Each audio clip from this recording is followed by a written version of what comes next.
Good evening, everyone. I thought I was going to run late then. In fact, if I hadn't have looked at the time, I was 100% going to run late then. I've not even got my hat on. I need to put my hat on. So, I noticed, Sean, how am you coming in the comments and you're on my stream? It's a bit fucking rude, isn't it? Although I did ignore your Warzone invite earlier because I was playing quite well. We were just talking and drinking beer, which is the main plan for the evening, to be honest. So, I hope you're all well. Dave, how's it going, mate? I've not forgot. I will send you a fucking message on Twitter. James, rocking the Game Zone Bird Room tonight. So, without further ado, as I always keep quoting Mike, you know who most of my guests are. So, I'll bring them in one at a time. Pick a number between 1 and 4. Someone in the comments. First one, quick. 1 to 4. First one is going to be the one. So, anytime soon. No number. Nice hat, Dana. Where can I get one? I'll make you one. We've got first comment was 5. What a knobhead you are, Dylan. So number 2 is Mr. Retrobears. Hey, I had to work out then because I nearly counted myself and I was like, hang on, I'm not included in the 4. I was trying to remember which one I was when you brought us up earlier. So yeah, hello everybody. Good evening. How are you doing? All right. I'm good, mate. What is, because I know fuck all about American football other than the Miami Dolphins, and that is mainly because of Ace Ventura, Pet Detective. I've told you about that. This is San Francisco 49ers. That actually, someone who I used to coach with, totally off random, I used to coach football with, the team he followed was them. Were they quite big in the 80s? They were very big.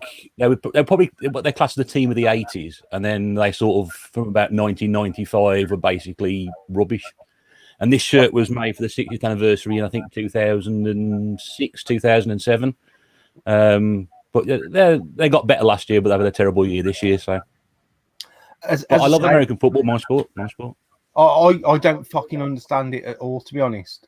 As I messed up with my recent videos when I didn't know which side Bo Jackson paid for. Well, he played baseball as well. I could go on all night about this. But he played baseball and American football. I think he was probably one of the last people who actually did a dual sport.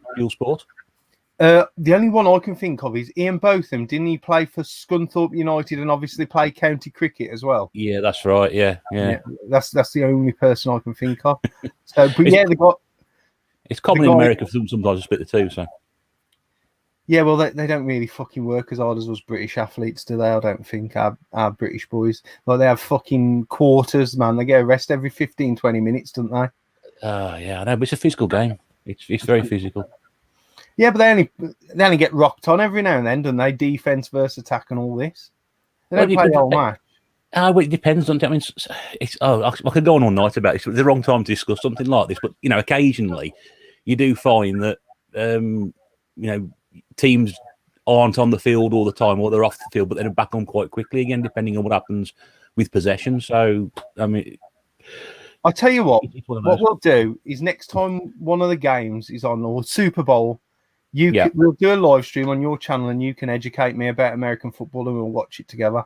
That'll be great because we can all drift off to sleep at 2 o'clock in the morning and bore everybody stupid. Well, we'll probably still be in lockdown and not got fucking work the next day. Well, Super Bowl's in February, so there's every chance, isn't there? Yeah, good chance.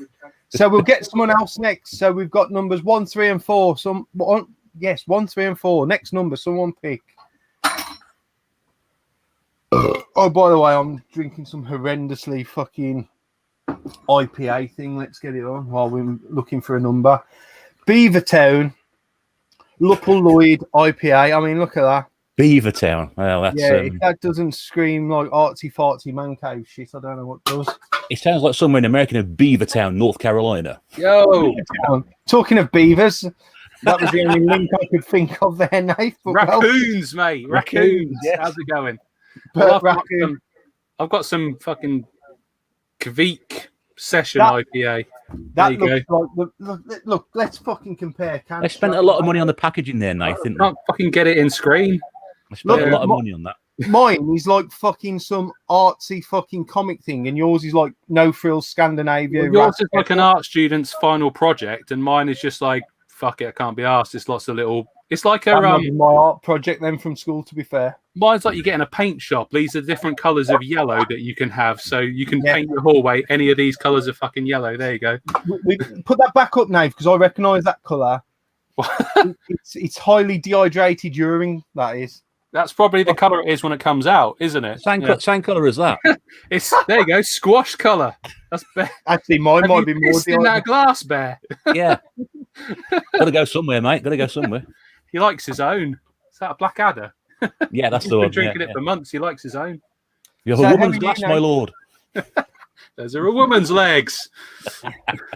So how are you doing, Nath? I know you've just been live like several seconds ago, and everyone who's in the comments was there. So yeah, not too bad, buddy. I haven't had a lot of time for YouTube because I've started to do a degree, so I've been studying all the frigging time. So actually, it's quite nice to do something like this because it means I can kind of keep in touch with people and to let them know I'm still alive.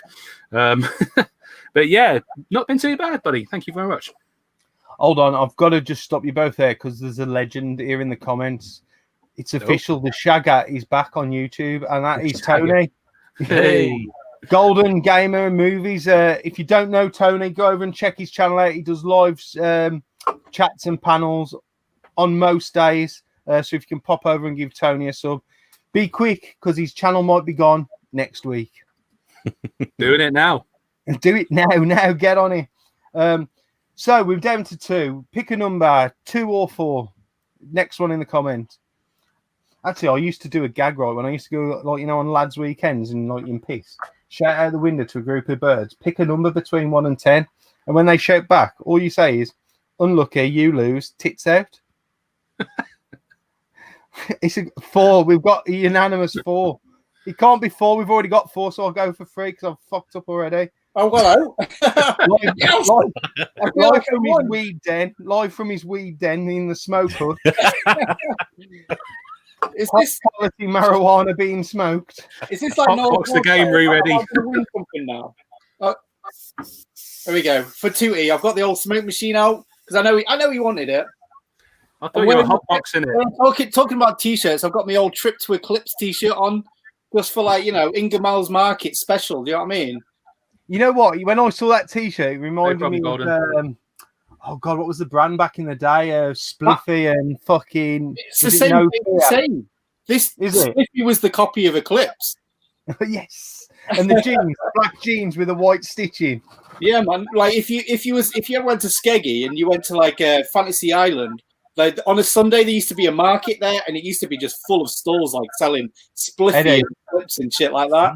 Eddie, you don't need to tell me about Skegness, right? My late mom.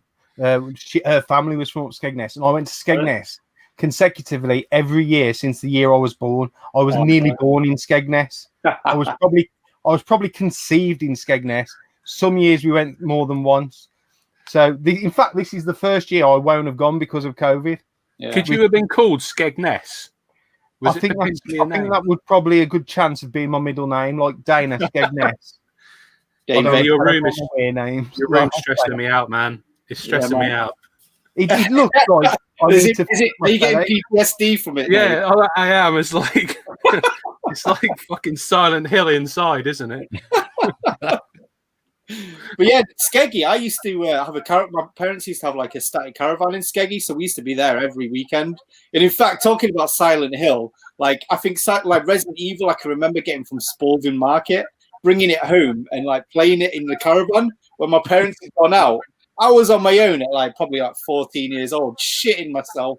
But I was like, I need to play it. I need to keep going. I need to do it. Talking of Ingermall's Market, right? I hate promoting the bigger YouTubers, but there's a guy called Ashens who did the Game Child fucking show thing. I had one of them off Ingermall's Market. It's one of them shit Game Child, the fucking fakest Game Boy you've ever seen in your life. Yeah. Fucking. I wish I'd still got it now. I bet it's worth more than a Game Boy because he done that fucking film, didn't he? The Game Child, the one that's got like 3 different names. It's like the same model, but like different. One actually had like a picture of fucking Godzilla versus Mecha Godzilla on it as well. I think they were just shit. Talking about shit, like have you ever seen that Bin Laden versus fucking some like LCD? I need that in my collection. Anyway, we've got one person left, and we all know he's the one who has the most to say, so we best bring him in. Hello.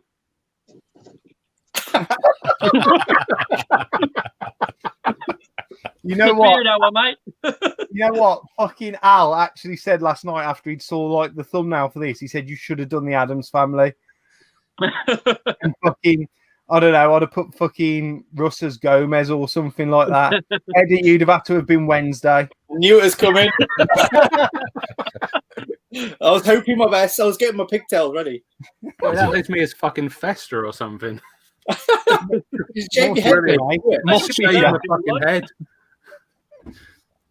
How are you, Rob? Anyway, I've had a bit of an emotional day, but I'm good, mate. I'm good. Good. But what we yeah, drinking? well, Schwab. I've got 3 of these with all this picture of this cat on, and with the name of some ex-Arsenal football player on it who scored 1 goal by accident. And I intend to drink all 3 of them hopefully during this stream. So Awesome, and more. Mark hopefully. Sportser. huh? Mark Sportser as well. They've all got a different name at the bottom. That's all I know, and a picture of a cat in the middle with different colours. So Well, Are they, one's gone, so my colour chart's done. so we've got me drinking some fancy bullshit, Nath drinking piss, No, that's You're- gone. you're drinking pussy, and I'm the the haze. haze of outer space. Eddie, man, you definitely. So what Hazy you? And Russ, show us your prop. Come on, because we all know you've got your prop. Which prop? You The know, pipe you hiding fucking, Oh, that one. Yeah. yeah, Is it a wee? fucking hell. That's more useful than a Wii. That is, you can get better games on that fucking pipe. In fact, we I add bet on, that'd be isn't as good as a Wii mote, wouldn't it? That Isn't that virtual pipe smoker? Yeah. For the wee. It's a very rare game, that one. Awesome. 100%. No, I'm on to Right. this now, Dana. There you go. oh, that looks better. That looks like 1940s wallpaper you're drinking now. Wallpaper. Cold-blooded steep pot. You'd Oh, like to have a Art pair of Deco. curtains, wouldn't you? Yeah, it's Looks Art like a pair Deco, of that. curtains. Yeah. Oh, it's only So- 4.9. It's a pussy bit. We got a few people in the chat. There's no questions come up yet, but we're going to get the elephant out of the room because you ended your stream with it, so we'll get it out of the way quick. Yeah. What do we class as retro? I'll go Oh first. no! Yeah. We'll get it out of the Don't way start me first. off. Don't start me off now. My cut-off is PS2, and that's not because the PS5's not come out. It's pure. I agree with Rob on something. If a game has come out for something so recent, you know, if there's still games coming out for the 360 of like I don't know, Just Dance fucking 2021 coronavirus Chernobyl edition, like fucking, you can't class that as retro. And I know they're still making games for the old systems now, but that's a completely different beast altogether. For me, it's the generation of is it the PS2, the GameCube, and the Xbox? See, I was thinking before it always used to be when that media had become non-existent, like obviously cartridges got wiped out. I believe the early PS1 games would have been CD rather than DVD, but obviously DVD's still hanging on, whereas I suppose last gen was Blu-ray, weren't it? All the games were on Blu-ray. It's almost once that like media becomes obsolete. We'll go to Russ. We'll go to every question tonight. Russ, Nathan, Rob, Eddie, that order sort of thing. Yeah. There we go. We'll have some kind of organisation. So I would say basically anything before the start of the year 2000. So as far as I would say, Dreamcast probably will be the last one. And then I don't class PlayStation 2, GameCube, Xbox yet as retro. Simple as that.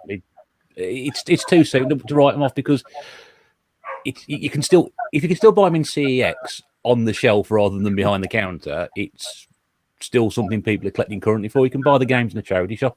You'd less likely to see something like a Dreamcast going backwards in a charity shop, but you still see loads of PS2 and Xbox and things in there. So, yeah, I'll draw the line at the Dreamcast backwards retro. That's fair enough. How about you, Nath?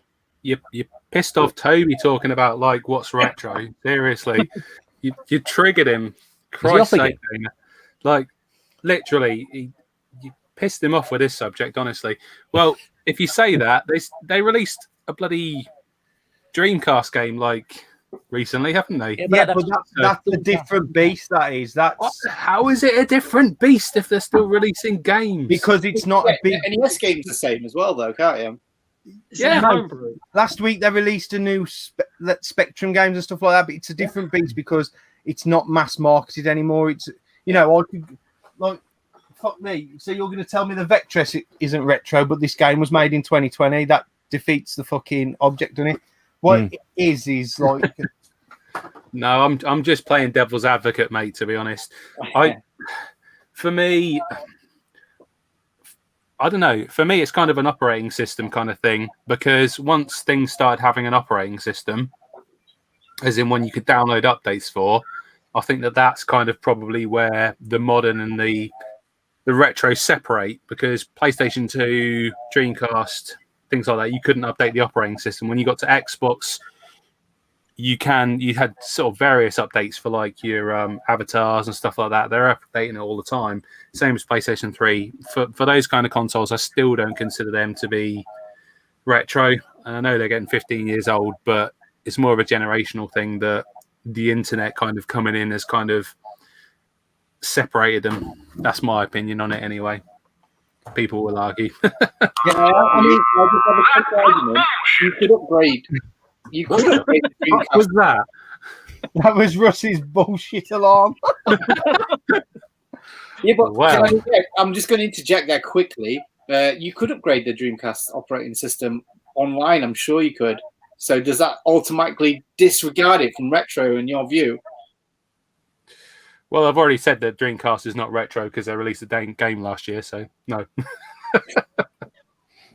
We won't get to the bottom of it by any means. It's not an official release, though, is it? It's not a Sega endorsed release, so no. But I'm still going to agree with you that it's. I don't think the Dreamcast is retro anyway. But is it me now anyway? Yeah, it's your turn, Rob. Yeah. Oh, right. As people will know, about a year ago, I was very adamant that the PlayStation 2 isn't retro. Very adamant. But a year has gone by, and obviously we've had another generation come out. But other things that have kind of pushed me into believing that generation of consoles is now retro. It's just that obviously I do a lot of cherry shop hunting. I'm finding less and less PS2 games in the charity shops, but also my 2CX stores, their PlayStation 2 section is just getting smaller and smaller and smaller every time I go in there. So it's obviously kind of disappearing in volume as well. Well, certainly is where I hunt. I just think the current generation has certainly pushed that generation into retro now. I concede it is retro. I mean, a year ago, I still stand by that point a year ago. But now, yeah, that generation has gone retro, if you ask me. But anything beyond it, no. It's normally the console before last, isn't it? Not the last one, but the one before it. So that would say Xbox 360 is retro because it's 2 consoles ago. But only just. No, I think November 2019, I think was Just Dance 2019, the last one. And a FIFA a couple of months before it, August 2019. No, it's not. Just Dance. Yeah. You know when you say the PlayStation 2 section is getting smaller, is the shop getting smaller as well? No, Russ. It's not one of those sort of displaceable theory type things. The landfill locally is getting bigger, apparently. So, Eddie, have your saying, and I've had a little think about... I mean, you heard, I'm sure a lot of you guys heard earlier, like, I think it's sort of like retro is a time period, not like about like what's on the system and stuff like that. So like how Nath was saying about like the fact that you can download stuff and stuff like that becomes then modern. And I did see like Scott Sega Saturn Lad, he mentioned that 2D games are considered retro and 3D games are modern. And well, if you take that into consideration, then PlayStation 4 is retro, because a lot of the games that I play on the PlayStation 4 are all 2D based. So you can't put that into that kind of like period. So yeah, retro is like, to me, is like, yeah, it's a generational thing. It's like I was saying before, like people was collecting Mega Drive and SNES as retro like 15 years ago, and the Xbox came out 15 years ago, and we're now like a couple of generations ahead. So yeah, I do genuinely think that 360 and PlayStation 3 could be considered as that. But at the end of the day, Who cares?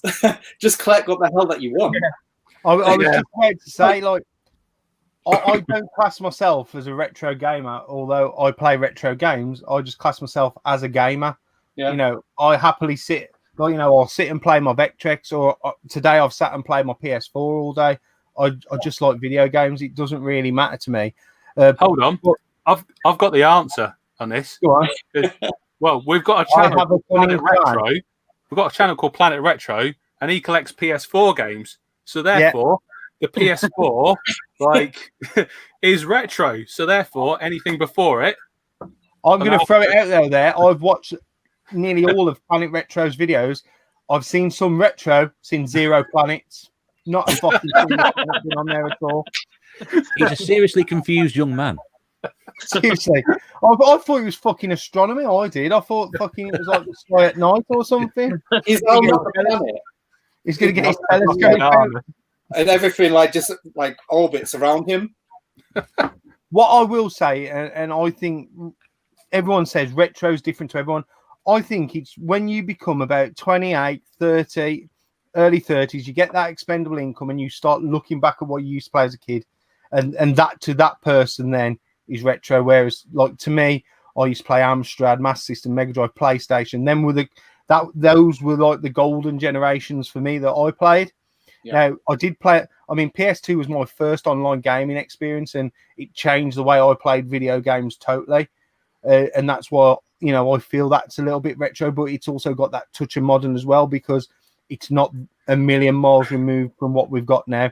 But I do think it's all fucking down individually. It's an answer that's a question that's never going to be answered, and it's got no wrong or right answer. Go on. Can I just respond to Golden Gamer movies? I don't really think PS4 is retro in any way. That was literally just a poke at Al. It wasn't obvious to everybody else in here. Fucking hell. It's on the internet. It's like verbatim. You think PlayStation 4 is retro now, isn't it? And he will find you, and he will kill you. He's a man who's had many jobs in his time, and he's got together a special set of skills that will fucking find you. Now, if you're doomed, I will tell you this. I never fucking answer my phone anyway, so just have answer phone messages. Well, I'm getting another beer. Dainster, what you were saying, Dainster, anyway, you was on about like how it's to the person. Yeah. And Golden Gamer Games, you said like retro is only 80s and 90s. And no offense, Tony was born in the 40s. He's older than us. Like, no offense, but like, because we're a bit younger and stuff like that, like our retro is like a bit later on, like the PlayStation 1 and PlayStation 2 and stuff like that. So like, yeah, it definitely is. Like, and like what you were saying, Dainster, like people who was like playing the Lego games on fucking 360 and now got that expendable income, and they want to buy like My Horse and Me Too because they want to collect 360. That's their generation of consoles. Don't you pick on my beauty of a game? It that cost me 42 quid. That did. It is the best. But no, I'm just going to reciprocate what you said earlier, Dana. It is literally what I collect primarily is basically my console history timeline. The most games I have are for the Game Gear, for the Mega Drive, for the Dreamcast, for the 360, and it's literally just I've got the odd game here and there for the other systems that I've dabbled in, because at the time they kind of was like, I wonder what it would be like to play the other console that I didn't choose. So it's just me sort of dipping into that. Obviously, PS2 games got a few of those as well now. But yeah, primarily, I mean, this most of this here is actually everything from when I was a kid. I think a couple of them are gifts from Santa Sean, but most of this is everything I had as a kid. So no worries. I think we can draw a line under that, because you'd go on all night and I'll get the correct answer. I've got another Beavertown beer. It's called Gamma Ray American Pale Ale with like some skeleton. Getting better. Again, yeah, it's like some man cave shit. Anyway, this one's fucking horrible. Oh, I'd say the best. We got a question from the Gobs. I mean, Sega Saturn lad. Where does collecting stop and hoarding begin? Well, I'll begin with this, Rob. This is collecting. If you went into my loft, my shed outside, my under my stairs, the two corners of my living room, that's hoarding or selling. I'm trying to convince myself it's because I'm a reseller. Right. This here is collecting, and I am getting to the point now where I'm having to shuffle stuff around. I've got too much space. But you know what? I could spend this money on alcohol. Would be a good way to spend it. To be fair, we could spend it on drugs and prostitutes. I'm not doing that anymore. Also good ways to spend. Yeah, that's it. You know, I think when you've got a problem is when you can't move around your house because of it. I'm luckily at the level I can still move around, and once I've got an office at my dad's for my reselling stuff, I'll be happy with how the collection is. But I do know there are people in the community who get overwhelmed with it and hoard. I'm not going to bullshit to you, right? I'm probably not going to play 90% of these games, but I like owning them. I like having them in my possession. They're mine. You know what I mean?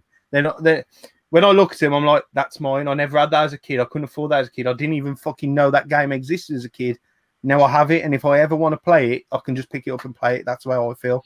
So again, to Russ first. Yeah, with his hoard of Wii games. Yeah, well, yeah, I was going to say, just look behind me, you know, and that would be my answer. No, I completely agree with what you said there. You pretty much answered the question for me. And to be honest with you, we say walk around your own house. I've got stuff everywhere.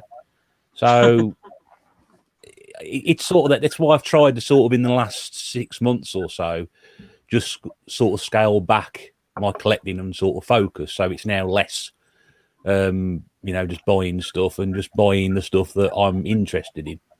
I did, you know, went around filling the shelves up and whatever, but I'm like you, Dana. I like to have stuff. I like to have it. I'm not going to play. You say 90%, I'd say fucking 95% of this stuff ain't going to get played. It's going to spend all its time on the shelf, but I like having it. Yeah, no, I agree. I just want to interrupt before we move on because last week, as I mentioned, Gashead was in hospital when I did the stream last week. He's out now. He's on the road to recovery, and I just want to say, get over on the men, Steve, and everyone show him some love in the comments, please, because Steve's a great guy. So, sound to Steve, have a swig of beer. This foul fucking stuff I've just poured. Fucking hell. Sprinkles. We're going to put some sprinkles on that now. What the fuck is that? So same question over to you, Naif. When does hoarding become collecting or collecting? It's a frigging fine line, really, isn't it? Because you buy stuff with the intention to play, but if you don't play it, then technically it's hoarding. But I suppose it's the best intentions. But like you say, if you're not buying games, what are you spending the money on? Like if you buy a 200 quid game and don't play it, that's just a waste and it's hoarding. But if you Alan Dipple. if you buy games to actually sit down and play them, and you want to have fun with those games, and you get round to playing it, then it's not hoarding. But it is a very fine line if you start buying stuff just because. I suppose that's really kind of the hoarding side of it. But it's very difficult. Sometimes you buy something because it's too good to pass up, but are you just buying it to hoard it? Are you just buying it to keep it just in case? So see, I'll throw my collecting back to my mom. My mom she was a collector of collecting. Like she used to collect fucking thimbles. You can't do fuck all else with thimbles other than put them on a shelf and fucking look at them, you know what I mean? But I see games like that. Like I like not so much that I've made a mess of that, but over there everything's neat and organised. I have a little bit of OCD, and I like to look at that and I just think that looks quite cool. That does. If one of my mates who come in here and wasn't a gamer, he'd go, "That's cool as fuck." That is. Do you spend time sitting there looking at it, Dana? Yeah, all the time. So do I. I like sitting here and just like, you know, absolutely. I'm happy with that. But then again, what Rob said earlier about collector's editions, they don't fit on the shelf. Like if you got a collector's edition and you put that in there, Dana, that will look so out of place. You'd be like, "Oh, can't have that. That doesn't go well with the collection." But it's a nice thing to have, a collector's edition, but it didn't look nice on the shelf. It looks so out of place, and it takes up the space of about 10 games, doesn't it? Sometimes. So, but if it's a franchise you really love and you put it on top and have it facing forward, it looks yeah, I mean, absolutely, and that's it. Sometimes it's nice to have stuff to display. It can be decorative, but you got to kind of buy it to play. You got to get something out of it. If you don't get anything out of it, then I suppose that when it becomes hoarding.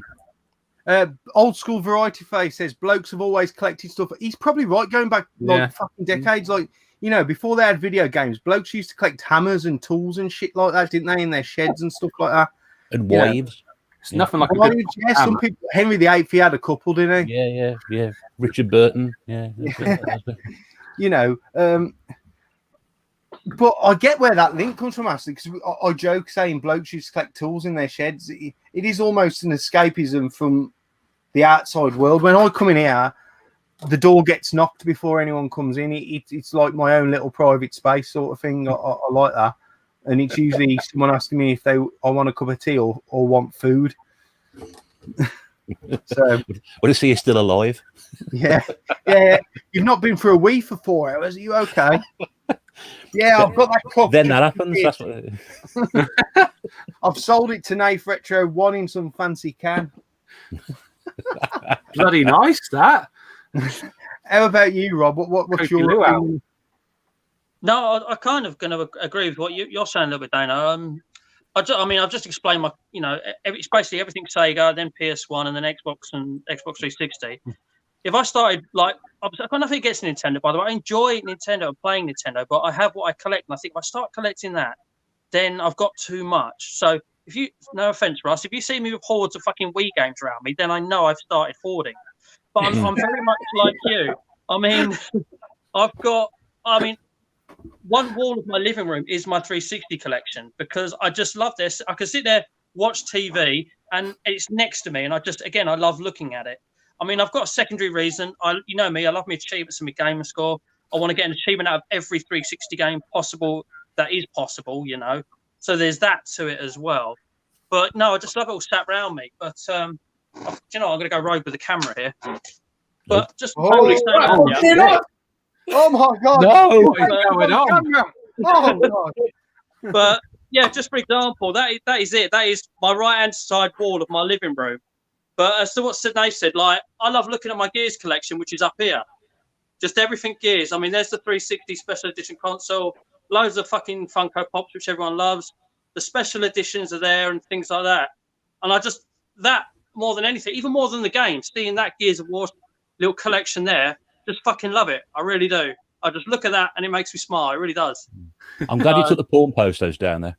But, hey, I'm glad you took the porn posters. They're in the bathroom, mate, because then you're in the right place at the right time. You know what I mean? You're off the hook, mate. Is this what happens when you drink? You've gone crazy. Is this what happens when you drink? You're I ain't drunk yet. Everywhere. So there. Rob, I always thought you filmed on stairs. I didn't know that you filmed on stairs. Hey, I live in a ground floor flat, Eddie. How have I fucking got stairs? He's built a set.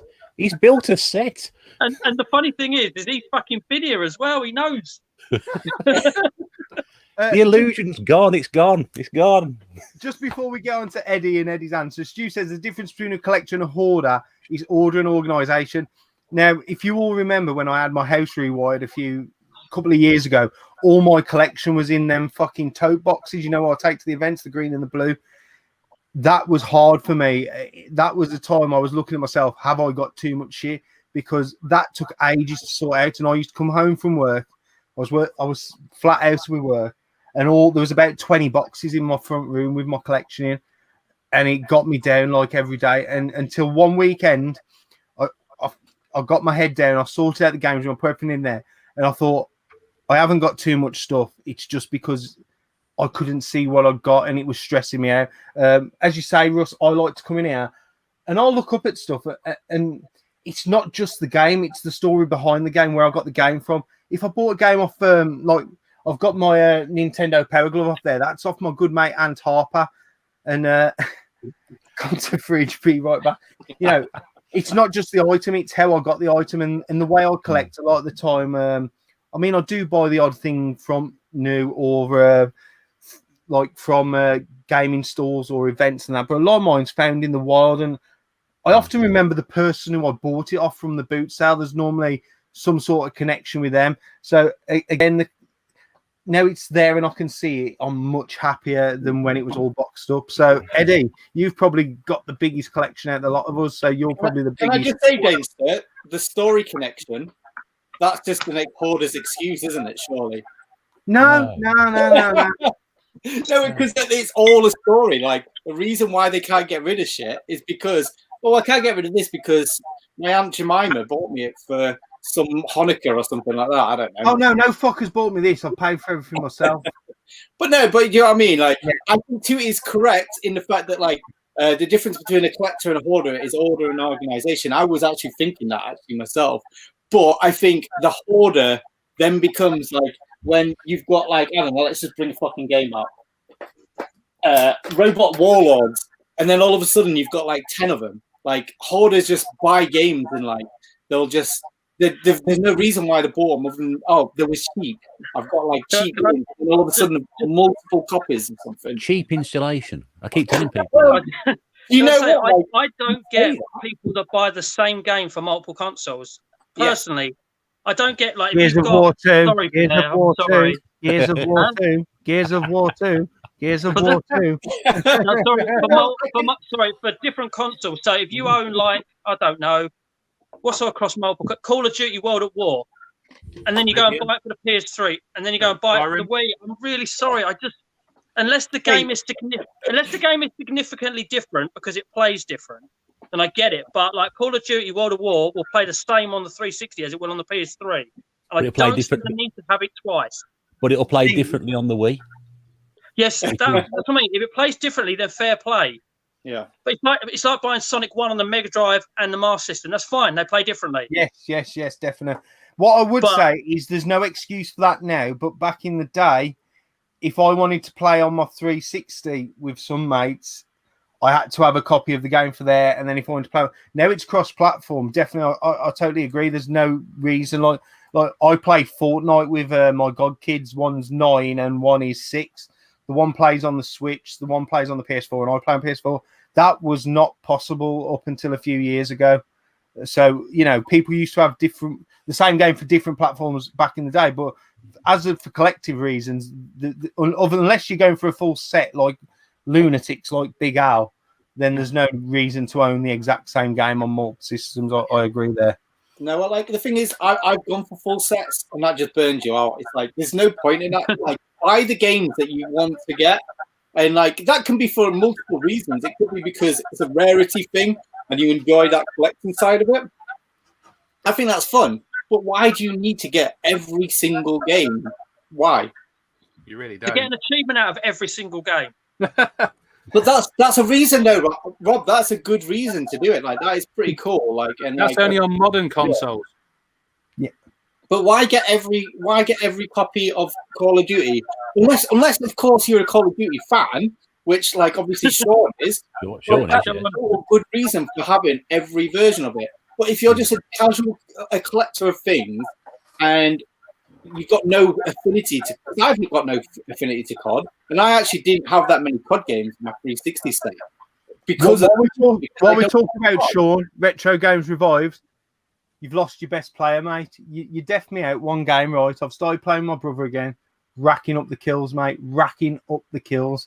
You should not have deafed me out. Best player lost. If no one's about, I'll come and have a game with you. Technically, that makes you a deserter, Dana. That makes you a deserter. Mate, he deafed me out. He booted me out.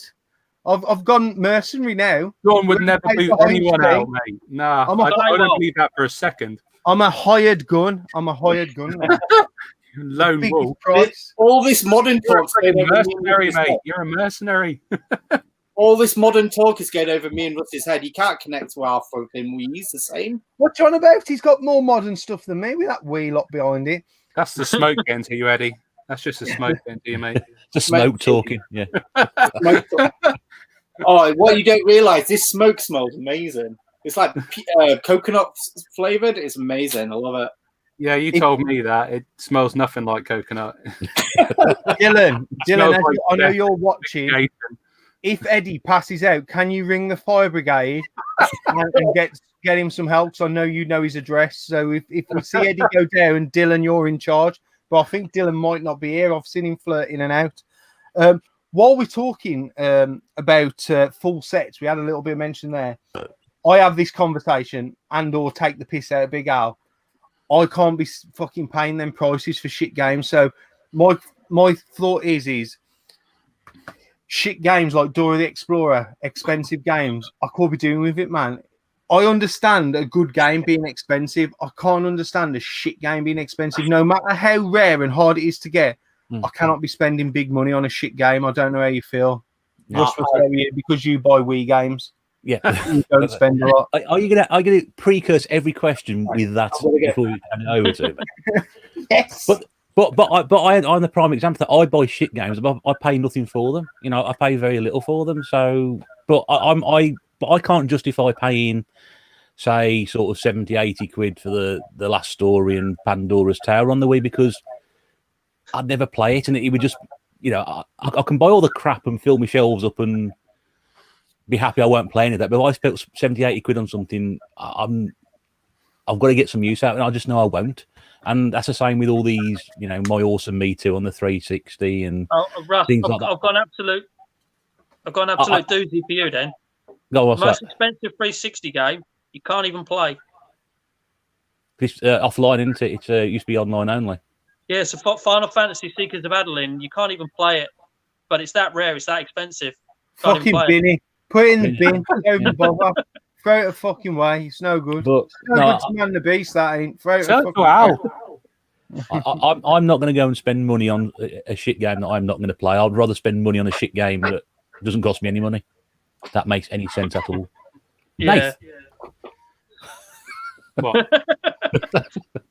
Get me out of a hole. Well, yeah, I don't want to buy like expensive shit games by any means. Dora the Explorer, some of the like expensive shit games, no, I don't want to do it. And this is why I won't collect the full set, because I know there's going to be something like fucking Zumba for the Wii U, which costs a ridiculous amount of money, and I have no interest in spending that on getting that whatsoever for my collection. So no. And you love Zumba. You love Zumba. Yeah, I freaking love Zumba, but I ain't gonna spend that amount on it. I buy it on the Wii for like 50p. No, I wouldn't spend a crazy amount of money on something. I certainly wouldn't full set, because I just don't see the point. Like, you know, no offense to like Rob or anyone else going through a full set, you know, you do you, but I'm not going to spend a large amount of money on a game I'm not going to play or have absolutely no interest in. I'd rather spend money on a game that I do want to play for a system I do want to collect for than do it that way around. Rob, then, because I believe you're probably one of the few here going for a full set. I know Eddie has as well. Yeah, so I can tag on to that. The only full set I am going for, I legitimately want to play every game on it at some point, if possible. Like I said, I want to get an achievement of many different games as possible. I know there's a couple now which unfortunately you can't even do that with. But yeah, I want an achievement of every game possible. Absolutely. So for me, I know it sounds stupid, and we keep bringing up My Awesome Me Too, which again is the rule of rose of the 360 because it's not actually the most expensive game, but the one everyone talks about. But I do want to get an achievement out of it, and I can probably get 1000G out of that one because it's a piece of piss as well. So I will play it, and I will get 1000G out of it. But when I spent 42 quid at it in the London gaming market, it was valued at 65. So to me, I was just like, do you know what? Pull the trigger, because I don't want to pay 65 for it. I can save myself, nearly 20 quid here. Over 20 quid, it was £23. But it has dropped in price since then, but you never know what's going to happen with it. But, I mean, do you know what? Obviously, I know people, I've spoke to people about going for the full PS1 Platinum set. I've kind of been, again, because of, like, will I actually play these? Because, like, I bought Metal Gear Solid, the dual case recently, and nothing against it personally, but I just don't like stealth games. So I just thought to myself, I spent it was less than CX value. I think it was a 10. I saved a few quid on it, and I thought I've just bought that, and I'm legitimately not going to play it because I don't like it. So it's made me look at the PS1 Platinum section as it is just going to be a pretty shelf filler, some of it. But at least with that 360. Because of the achievements that I'm absolutely addicted to and hooked on, as everybody well knows, everything has a reason for buying it. Even Hannah Montana, the movie, the game, I bought that. You know, I will play it. I will get achievements off of it. You know, I know I said I would never play them, but I guess I'm going to have to at least do one song on Just Dance several times because there are loads of them. But that will be in the private of my own room with the windows fully closed and the curtains fully drawn. Boo. Why would you not be doing them fully clothed anyway? I just want to point out Craig's fully clothed. Closed. Craig Goodwin's But- place. If you've not watched one of his latest videos, he's giving away a really nice done-up Dreamcast that he got from me that looked absolute shit until I sent it to him. So if you want a chance of getting hold of that, go and check out Goodwin's Place's channel after this stream's finished. He says full sets for most recent consoles are just massive, and Scott Sega sat and lad chirped with all the limited run games. I do think it's getting harder and harder. I mean, you go back, I know the Mega Drive, the SNES, the NES, everything's harder to get hold of, but it's such lower numbers, it's more achievable. I mean, I wouldn't want to guess what's in a full set for a PS2 or a 360. You're talking a lot of games. Dylan mentions subsets. I'm guessing that's kind of why some of you guys are into subsets, because it's more achievable. Eddie, Yeah. I'll let you go first. Well, I mean, full set, like I obviously I went for an S full set, which is at the time was quite achievable. It was like just under 200 games and stuff. And I was going for it boxed, which at the time was amazing. But there was just some few games that were like, at the time, I was going for over 100 quid. And I thought that was crazy money back then. So that was like kind of like, I was like, I'm going to sell up, do that. I'm going to get, with that money, I got like a MacBook Pro, went on holiday. I got a MAME arcade. I was like, I'm set up to Smoke machine. No, it is Smoke machine. yeah. I like from this collection I had, like ridiculous that I wasn't even using. I got like a load of good stuff for, but like that collectible just never got out of me. It was like I carried on going to the car boots and I started like buying stuff, and I didn't realize I was collecting at the time. And then all of a sudden I've got shitloads of stuff, and I was like, and that was like the conscious moment where I was like, okay, well I'm a collector again. I'm not going to go for a full set. I'm just going to go for these subsets of stuff. Like I'm going to go for the rarest stuff. While I'm here, I might as well go for the rarest stuff. And like we're talking about shit games, PlayStation 2 has some of the most expensive and shittest games that you could ever find. Like it's ridiculous how much people pay for this. People think PlayStation 2 is a cheap system because they see most of the games for 50p to £1.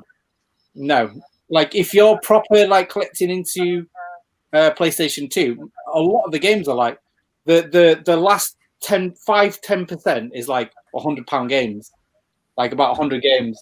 So you've got a lot of money to be spending if you want to get a full set of this shit. That's why I'm pretty much done with mine. Talking about shit games spending money, yeah, I've got too many of them. But like I've got past that now. I've realized the error of my ways. I don't want to get rid of them because they're my collecting history again, and I don't want to get rid of that. Right now, I'd rather spend a lot of money on a game that I know I'm going to play a lot. I recently probably spent the most I've ever spent on a game. I paid 300 quid for a Sega Saturn game, and I'm playing that. Do you know what I mean? And it's like it's one of them games. It's like you don't just complete it and then you stop playing it. It's because it's a shooter. You will play it and then you play it again and try and get better. And then like you might forget about it for a year, but you know you're going to pick it up again a year later on. And I think them kind of games have got more value than like, say, if you was to pay £100 game for something that's got a single campaign that you're going to complete and you'll never want to go back to it again. I think I would rather spend money on shooters at the moment. That's my mentality. It's what you get out, isn't it? Really. Sean says Retro Games Revived, another member of the TMB. Our collection habits evolved all the time. They do. I mean, my head gets turned like I'm fixated on the Vectrex at the moment. So any other previous searches that have been in my eBay or my marketplace, they're put on the back burners while I focus on that, and that's where I want to put my money. Or, I mean, there's a lot of games that I have in especially my PS1 collection. There's games I used to love as a kid that I pick up now and I don't like them. The mechanics are shit, but I won't get rid of them because that's part of my own gaming history, if that makes sense. But I can't get my head around the expensive games that are shit, and especially. Like, you know, if fucking Big Game Al told me I spent all my fucking late teens playing Dora the Explorer, it's my favourite fucking game, I completed it, man. I remember completing it. I'd go, fair play, man. But he's never even going to put that in the Dreamcast other than to prove me wrong for that statement that I've just said, is he? Well, talk about this. I mean, talk about, like, this isn't a shit game, but it's not a good game either. But some people are going to pay 300 plus for this game if it was on the Xbox. If it's PlayStation 2, it's like a 50 quid game. But, like, why would you not go for the 50 quid game over 300? Do you know what I mean? Pete Old School says, I stopped collecting that many games, but now I buy heavy metal cassettes. If you take one thing, it's another. And I think that goes back to, like, especially now, I hate to keep mentioning lockdown, but I'm going to work, I'm earning money, I'm coming home, I'm doing fuck all. So all I've got time to do is either game or sit on eBay and look what to spend last week's money on other than the rent and the shopping. You know, and, you know, there's a lot worse things you could be spending your fucking money on, as I mentioned earlier. Well, actually, I don't think prostitutes is that bad a thing. Well, Eddie said it before, like, you know, at the end of the day, you've got something for it, so you could sell your whole collection in bad times and still have some money from it. So, no doubt, if I sold this collection now because I'm a tight bastard and paid so cheap for everything, I'd be quids in. Yeah, exactly. But it's just the ball ache of doing it, if you know what I mean. Well, just to chime in on there as well, like, that's kind of one of the reasons why I started retro collecting as such. Like, I think a few of us, we've all got addictive personalities and stuff like that. I was very much into going out, getting wrecked, and spending a fortune. And, like, I think I got to 30 years old, and I was like, I was picking up a few retro games at the time. It wasn't much, but I was like, I'm spending like 100 quid a night to go out, and that's just gone. Yeah, of course, it's a good memory and everything. But at the time, for 100 quid, I could get like 20 games. And I was like, well, I could get these 20 games. And if I don't like 20 games in a year's time, I could sell them on and then get that 100 quid back and then some. And I was like, joy of retro games, Eddie. And that's kind of like, that fed that addiction, to be honest. It was like the catalyst was there. And then the realization just fed that addiction, and I just carried on going like, well, this £10 is then going to become 15 quid. But then at the same time, that £10 that becomes 15 quid, I can't get rid of now. It's just like, I just like to, it's like, I don't know, stocks and shares and shit like that. I don't know. It's a weird thing. It's like, I'm like you, Eddie. I used to, in fact, I still don't now. If I go out with my best mate, which is normally only once a month now, or we used to go out every week, I'd blow my wages on get the weekend and then work the next week so I could go out the next weekend. That's how I used to live. Whereas now I'll still go out once a month and blow a fair wedge. But then I've got money just fucking about, like, you know. Where are you spending your money this like nowadays? I would love to be able to spend a fair wedge going out right now, but there's nowhere to spend. Well, last time I went out, before they allowed us, I went to Worcester and we went around a few bars, and they're not fucking cheap around there, I'll tell you that. But if anyone ever wants to buy some Beavertown neck oil, don't. Season IPA, if you thought the previous Gamma Ray was bad, this one is fucking awful. I don't know how fucking people fucking drink this shit. Man cave bollocks. Yeah, I'm wondering. You got new beer time. Beavertown. Bigger boat. Beavertown, don't buy it. I've just realised here. I'm still on the Eldorado sprinkles. I think, what's this? 7 point. What is this? Is that called Bigger Boat? Yeah, that sounds like a disease. 6.8%. Oh, 6.8%. Let me find that last can off. What the fuck's this? I don't want to even read the fucking ingredient. None of it's in English. 5.5 data. It's only 3.4. Just, I mean, look at it, man. It looks GameStar, I'm building myself up for the old 12%er. Get it down, yeah. Russian made. Imperial. Dana is partial to some beaver. That's just a nasty and vicious rumour that I may have started myself. And will be spread around the internet before you know it. Nothing wrong with a bit of beaver. No fucks given here, really. So I got you all on tonight, and I've not even mentioned the whole connection between you all, which I'm going to bring up now because reading Sean's comment reminded me. You're the TMB. How long have you all been together now? Rush, you Star. Just talk a bit about, for those who don't know who the TMB are, and promote your podcast that you do once in a blue moon now. Yeah, well, we all grew up. We all from the same family. We all grew up together, and Like the Dudley boys. that's travelling it. Yeah, sales yeah. men. Little house on a We're, fucking we're prairie, all mate. we're all an IVF treatment like gone wrong. You know, Yeah. we're from T&Bville. Yeah, they stopped. They stopped at 6 test tubes, and that was it. When they just kept coming out wrong, so that was it. I'm not the best person to answer this question anyway, because I didn't sort of start the collective off. Yeah, but Who you're was the it, guys? figurehead now because you host the podcast. That's because I'm the oldest. Figurehead, is that slang for like something bad or something or what? No, figurehead. Oh, It's like, figurehead. It means we collector. it means the most sensible out of a bad bunch, I think. Yeah, definitely. I think Sean's technically inept in here. That's why he's not here. Sean, get the hell on here, mate. I tried to tell him. Yeah, I did send him the link. Sean, get yourself on it. You've got dressed by now, surely, hopefully. If you're I naked, think I'm not bothered. I don't worry about views and stuff like that. They might go up in a certain age demographic, maybe. Over 60s ladies. What was the question again? I've forgotten.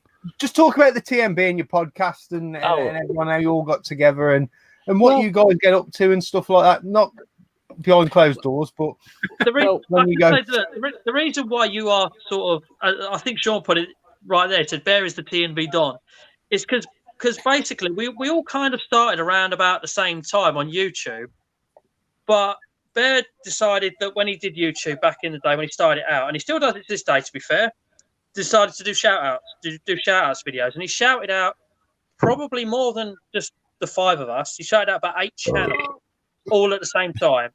But we were 5 of them. But we were the 5 that actually all then connected with each other. The others to this day could technically could be considered the lost members, but at the end of the day, they didn't get involved. They did their own thing. Can you remember who they were, Rob? Could you remember who they were?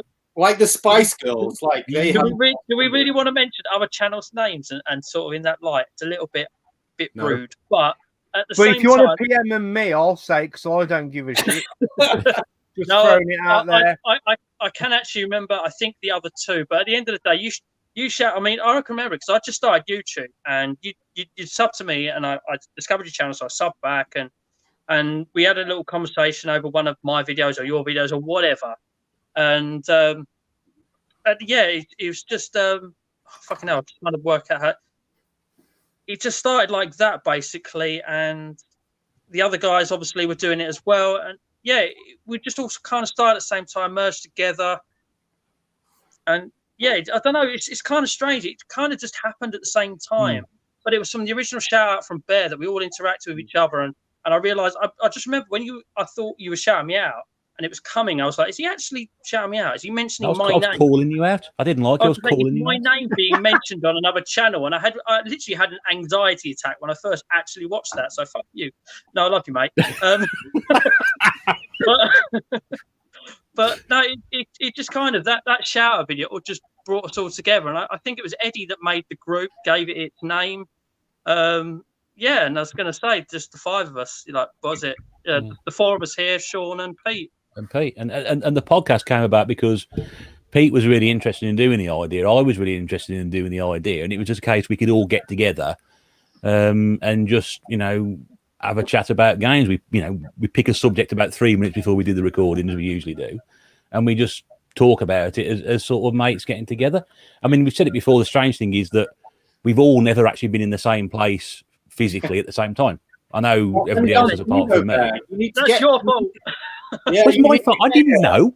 You'd have come to Donny this year. If you all got together in the same place, is that like the Ghostbusters crossing their streams? Is that like that shit shouldn't happen? Right? It's like Doctor Who and the space-time continuum. It can't happen. We just can't be in the same place. I'm the only one who's seen all of the TNB. I'm the only one who's physically seen them. That's right. Yeah.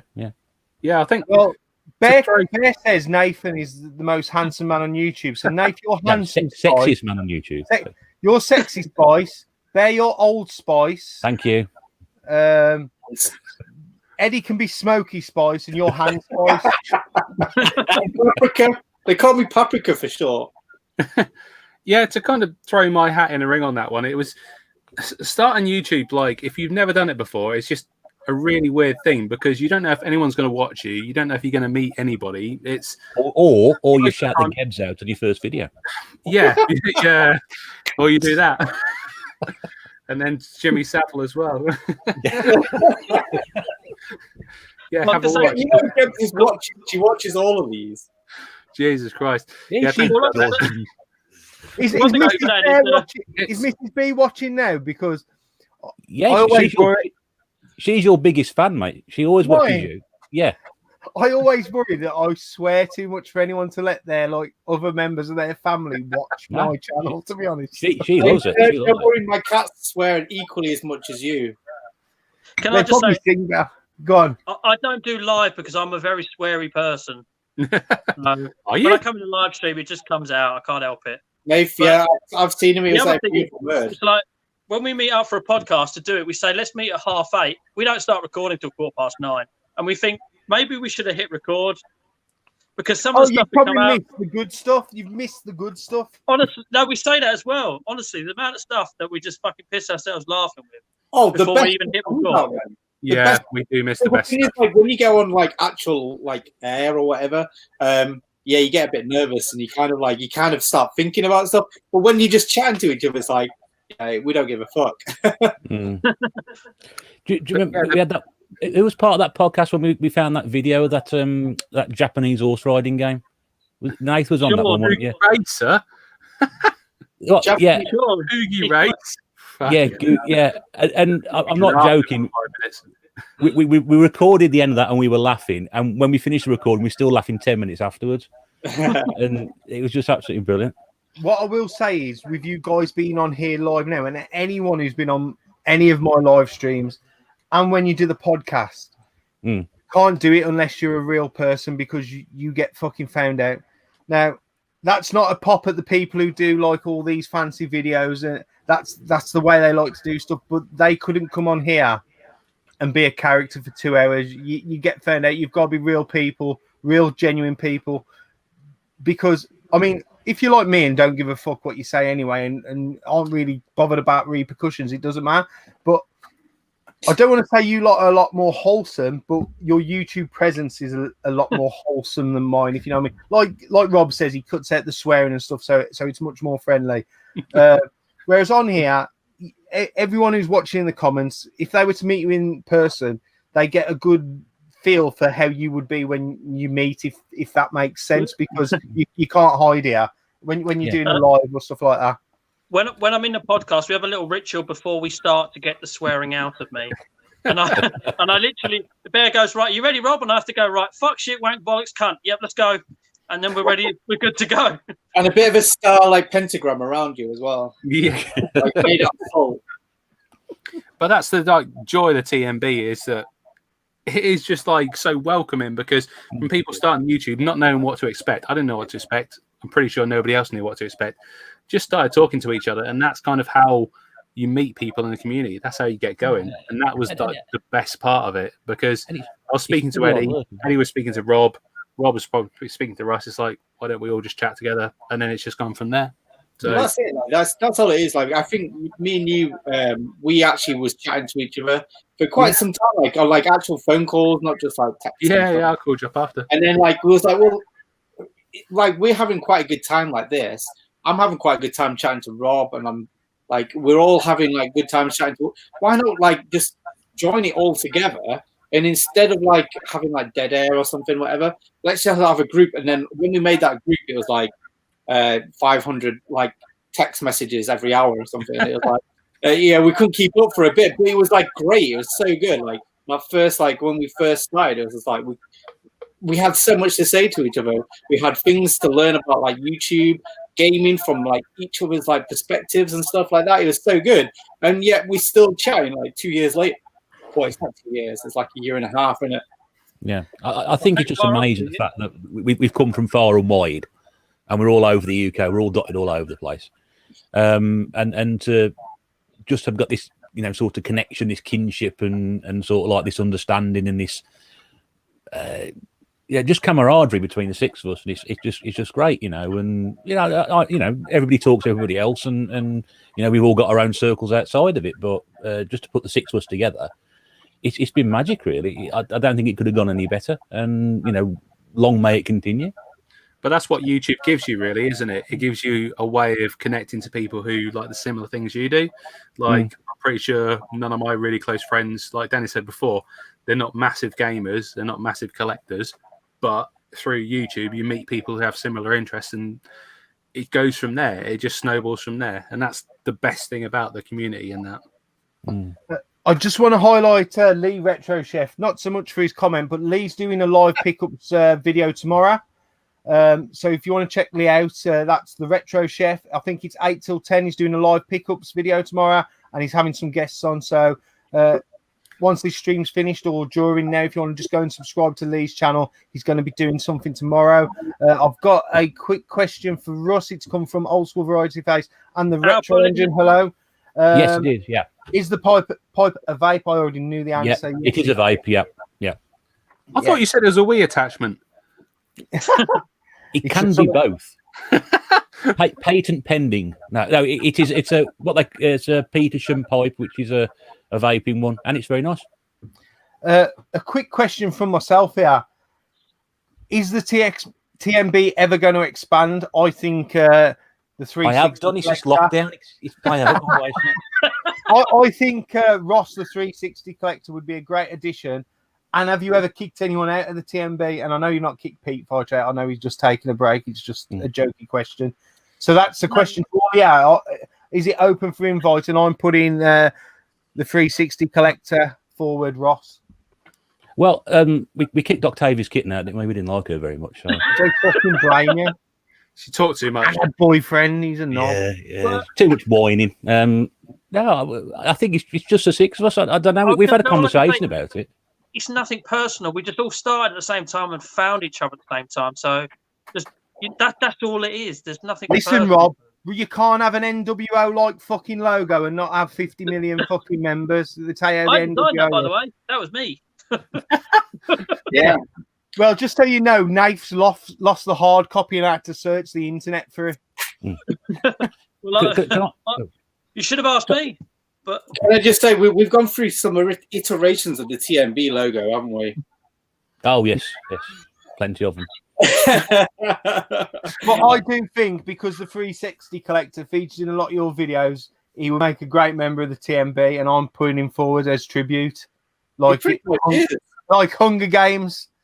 To be honest with you, of all people, me and Eddie actually speak to Ross a hell of a lot. So if anybody was close, anyone was close, then I would say he's more of an honorary member. But he's, if you ask me, he's like an affiliate member. Yeah. But yeah, there's no exclusivity to it. I mean, Martin at UK Gamers still hashtags TMB in videos. So, like I say, it was more of a camaraderie thing to begin with. So, it's not an exclusive club or anything like that. It's just more that's what we called ourselves under our group. And the fact that we just put it on each other's videos from time to time. Look, Nate, it's obviously an exclusive group and everyone's not fucking allowed. You're making it clear. I fucking understand. I even fucking on my own anyway. I don't care. I was just trying to be nice to Rob. TMB Stalker, as he calls himself. Where's he? You used to be in the group beforehand, didn't you? Who, me? Yeah. Was I? Well, I don't. I thought you were part of some sort of chatty type thing that was going on before. The Liberties. He was in the Make Your Tits Great group before, yeah. That weren't a group. That was a bunch of alcoholics who hung out together on YouTube and upset everyone. It's fucking some great days. Make YouTube group. Make Your Tits Great again. Yeah. Retro Bear, let Dana. Plastic surgery, Tony would join, but you'd have to fucking keep changing his name every 3 months when he changes his channel. If anyone cares about the next beer that we're on now, we're on Heavy Fopper. Why do all your fucking beers sound sexual innuendos, Eddie? Or double NIPA 8.4. This is disgusting. I went and got a fucking bigger glass. It's fucking the bigger glass and the worst beer I've had. It's fucking disgusting.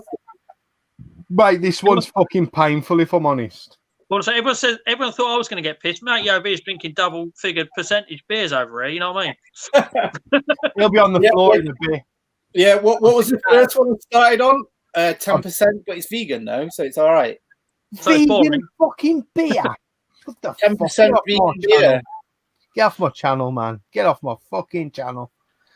Anyway, we're talking about Eddie being pissed. We'll move on to Blackpool and events. Do you think events will ever be back? Finger punched me. Huh? Oh, Mate, fucking hell, you didn't get me beat up at Blackpool is unreal. I ain't even joking. I've got a nice video of us all dancing together. Well, I need to make space for the sign. Excuse me. No worries. I'll finish my beer. Bear with me. We'll talk a bit about events. Do we think events will be back? When will they be back? Will they be the same? We'll start with Rust. I know you've been to the Birmingham Gaming Markets where we first met and spoke. Yep. I think you mentioned it last week. I mean, it might have been, I think, Stu in your session last week. I think probably the summer is going to be the next sort of opportunity we're going to get to do it. I mean, don't forget this furlough scheme's been extended till March, so they're anticipating further lockdowns into next year. This vaccine potentially coming along is going to sort of take a lot of time to roll out and get through. So, yes, they will return, but I think we're going to be looking at probably another at least 6 to 8 months before they do anything. Talking of vaccines, right? We'll quickly skim over this. I'm worried about this vaccine, right? Because they don't know what that's going to do to me in fucking 20 years' time. Remember when they thought thalidomide was a good thing and then found out it weren't? That fucking worries me. So someone in 10 years' time could be fucking, I don't know, having kids with 3 arms because of this vaccine. Would we notice any difference with yourself? Not with me, and not with anyone within like the local Dudley area. To be fair, you'd still got to find the difference. Yeah. I always say, man, when the Germans bombed Dudley, they did £3 million worth of fucking improvements. Yeah. but in all seriousness, back to the event. So you're saying next summer? The summer, I think, will be the next time. What about you, Nate? Because obviously, I met you many moon ago back at the events. Do you think they'll be the same? Do you think there's going to be some question, mate? Huh? I missed the question, mate. Well, that's why I'm fucking telling it to you again. If you're listening, it's about events. Do you think they'll be the same? Are you missing them? Do you think they'll be back? How will they be? Blah blah blah, etc. etc. I'm really missing them. Like, it sucks at the moment. Let's be honest. Like, nobody goes to events just to buy games. It's part of the social thing as well to actually go there and speak to people and meet people. And that's why we've arranged some of these meetups like Arcade Club and that, because it's not the same. I mean, you can just go on eBay and buy games, but if you go to a gaming market, it's just more of an experience. And yeah, I'm missing them massively.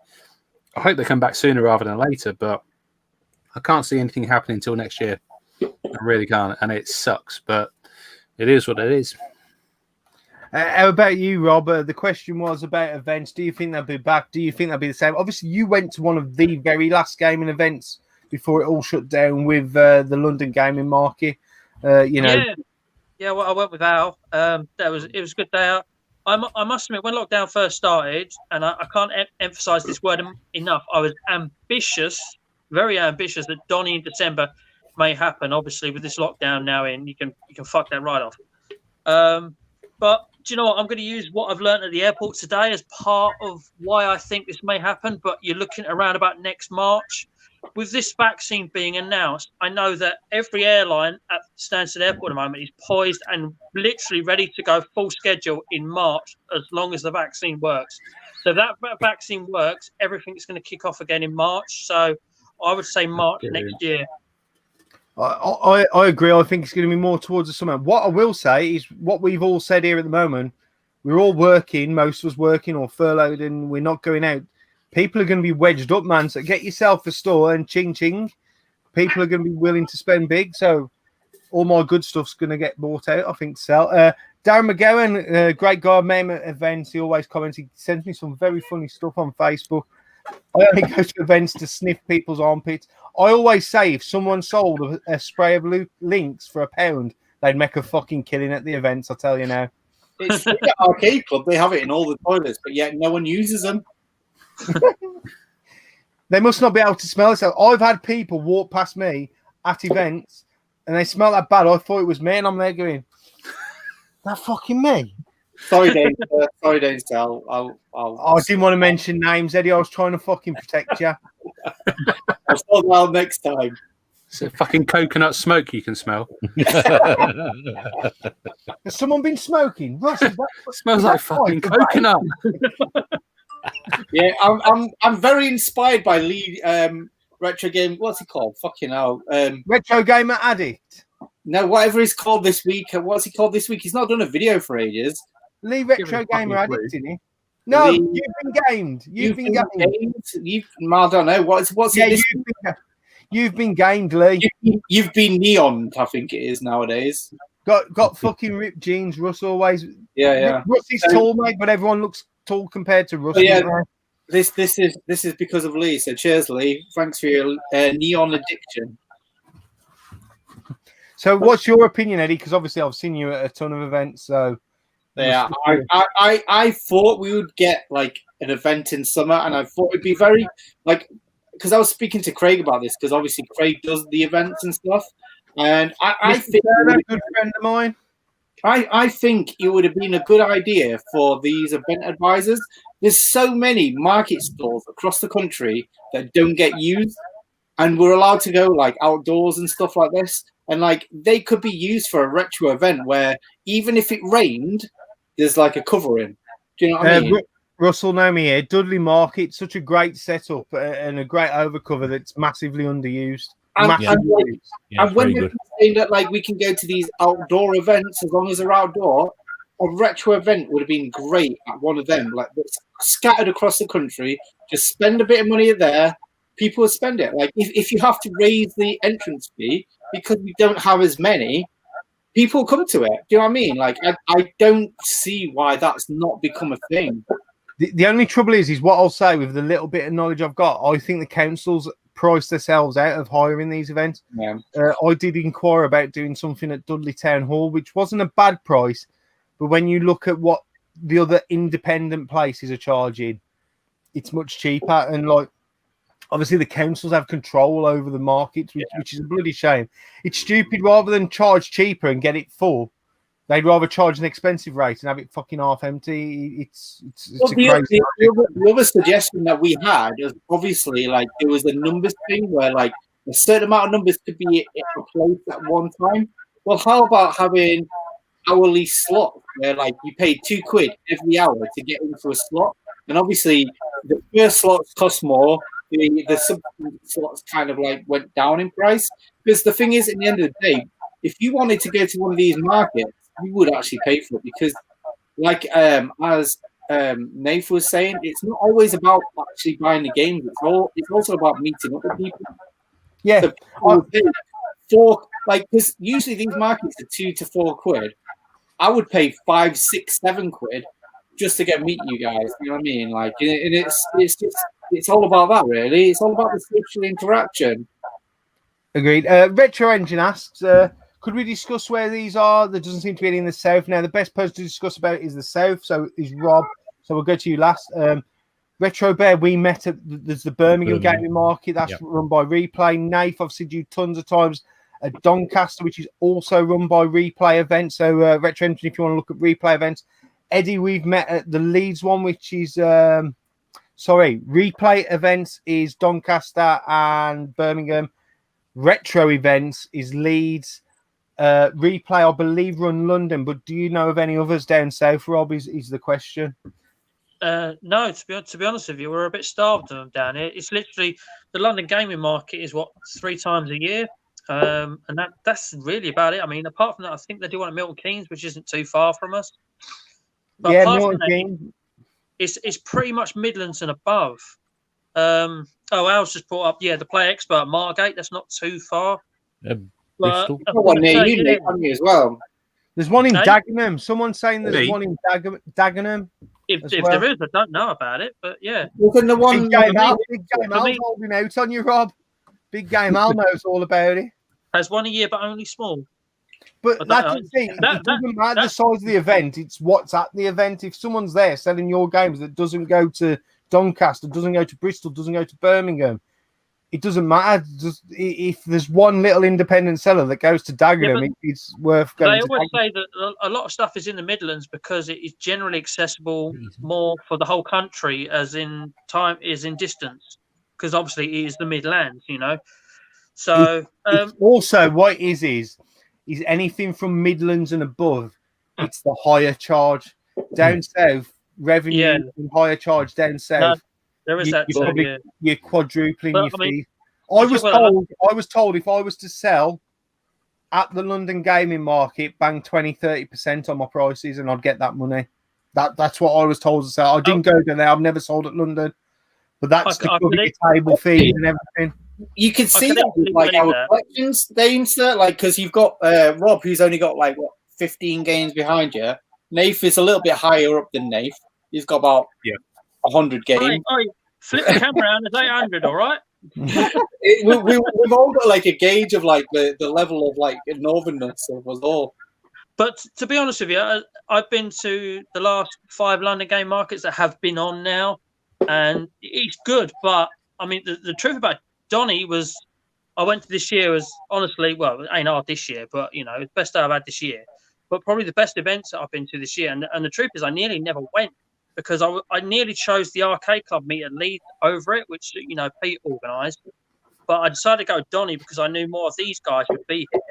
And obviously, that was the best day of my life because I just turned up without telling anybody. I loved it. What I did to you that day, mate, I will never forget as long as I live. That was brilliant. Absolutely brilliant. But I wanted to go to Revival this year. I must admit. I wanted to go to the second Donny, but I also wanted to go to Revival because I knew that all those faces that I never got to meet at Donny were very much likely going to be at Revival. You know, and I can do the whole just turn up and surprise everybody again, you know, because of how I do my YouTube, obviously.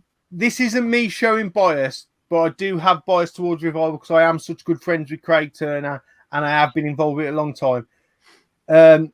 Replay are great events, you know, for variety and everything. It's all there. It's a little bit more commercial, but it's not completely commercial. Andy's a great guy who runs Blackpool and all those events. Like Blackpool is probably my favourite one. I've not been to any of the others, but looking at them, they're much more commercialised towards modern as well as retro. Revival's quite underground, massively down to earth. You know, you get to see 90% of what I class as your lower level YouTubers there. You know, there's no one swanning about. You can buy shit off me, but everyone's really friendly. There's an atmosphere that gets lost in the bigger venues of replay events, is what I'll say. That's at Revival, if that's the best way to sell it, really. And the other thing, the hindsight in choosing Doncaster over Leeds is that Leeds never went ahead in the end. That's just a hindsight thing, obviously. Well, but obviously, Leeds never went ahead. Donny did. But I'll never forget Donny as long as I live now. It was just such an awesome day. An awesome day. Obviously, I know. I mean, you can call me, perhaps I was a little bit of a cunt in doing it and just turning up, not telling people. But at the same time, when you've got that shock factor about yourself because of how you do YouTube, and the fact all these people took you in without even seeing your face, and honestly, I still don't forget that. All these people took me in without even seeing my face. I just had to do it, and it was great. It was absolutely great. I won't forget it. And now I'm laughing because Eddie's cat bit him. Is that feral? Yeah, well, he was outside. Look at this fucking mate. Really? What the hell have you done? Look at a snake inside me, right, bitch. But if you've not been to Revival, it's hard to explain it. It's Revival. An intimate, personal event, I think. Revival is like the cross between a market and Play Expo. It's like that in between. Like, because I've been going to like markets and events like that for like 10 years. And yeah, I've not been a YouTuber for them. And I don't know if it's because Revival was the first time I went to a Revival as a YouTuber, because like I never went to it before that. It was something I always was interested in from like watching you guys like doing the videos about it. But like, yeah, when I went there, I was like instantly welcomed. And it was like that it just felt like that great interaction of like game playing and then like also buying as well, because obviously a lot of us on YouTube we like to buy shit, but like we also like to play stuff as well, and like it just had that perfect integration. Like I remember like going over there, and it was like a Nintendo Arcade.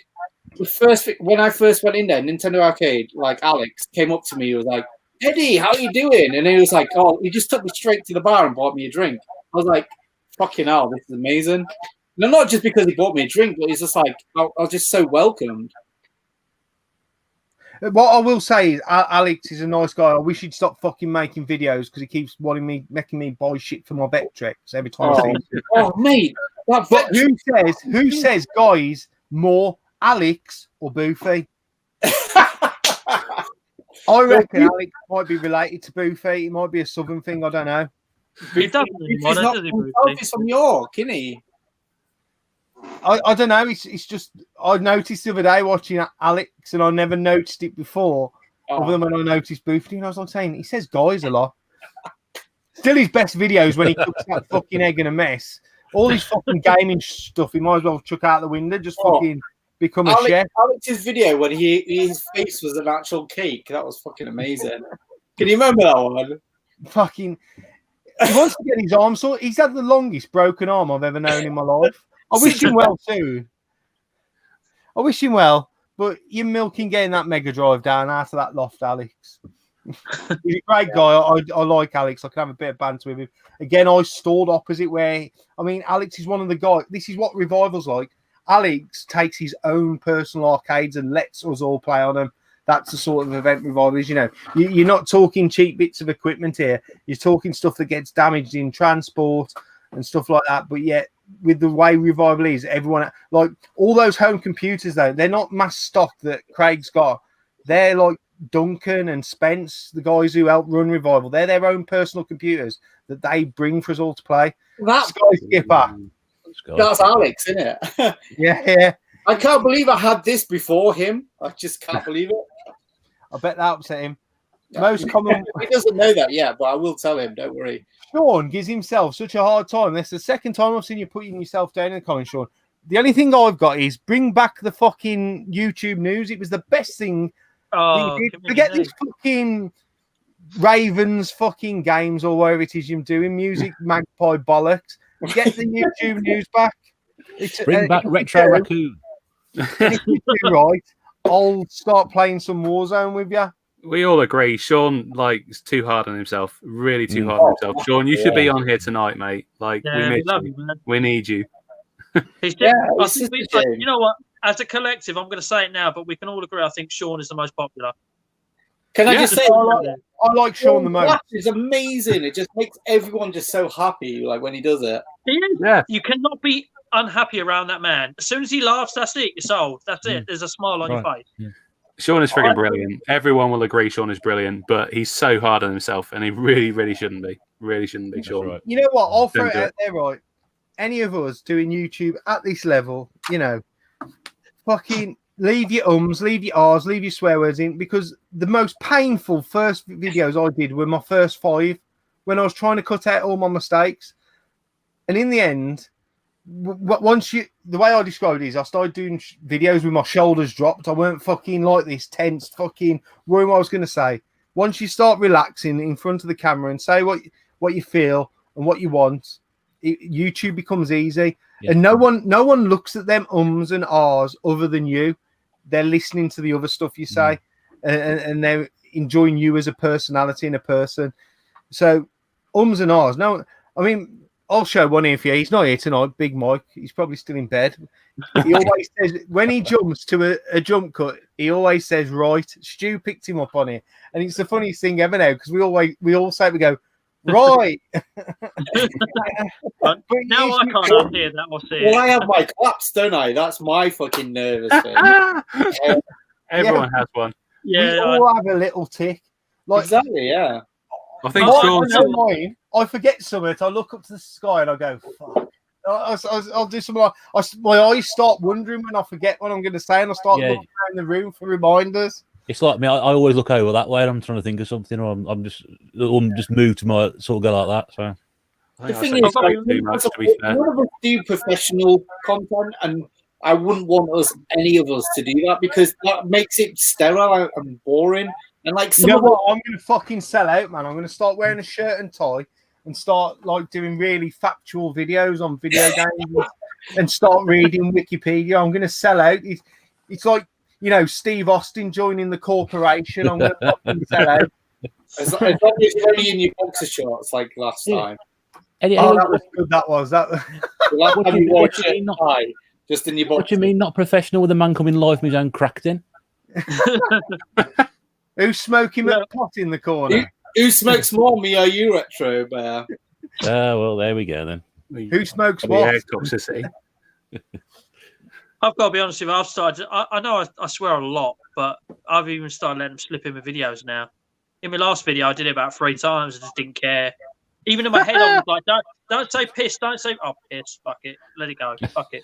Nerdy Geezer says my poxy dog always barks in my video, and that just reminded me of some of your early videos, Eddie. And him over there. Yeah, All the freaking time. Poor Toby's the real star of the podcast. In the right hand corner up there. Toby just likes to be involved. I mean, Jesus. I'm quite worried, because Ross 360 Collector said Dane's the green screen. I'm actually looking at a green screen for something totally fucking different, but I'm looking at doing it for something completely different. James, fucking stop typing in Japanese. No one can understand. Oh, Jesus. Russ has got a green screen. That's Is not that a Wii that's, game? That's fucking pitch from the 50s, that is. I bought it ages ago. I haven't used it yet. Do it, please. I've told Sean to join in the stream if he wants to, but I don't think he will. Who's that? Who wants to join in? No, I've told Sean to, but I don't think he will. Sean, do it, and I'll have a game with Codweir after. Promise. Can we all say good morning to James Basabi? If you don't know James Basabi or Basabi James. Good morning, James. He's a great guy. If you want to buy stuff off his eBay and or off him, he does you very reasonable prices. Stop using Instagram and text me. Don't use Instagram because Instagram's shit. It is. I've seen the pictures. I don't have your number anymore as well. So just give me a text, or that's so much better. But I'm still rubbish at like as everyone on this screen probably knows, I'm rubbish at fucking replying. So yeah, you are ready. I forget what I was asking you about, but it took you fucking ages to reply. I'm fucking terrible. But like, if you're gonna reply to me on Instagram, I'm even worse. Trust me.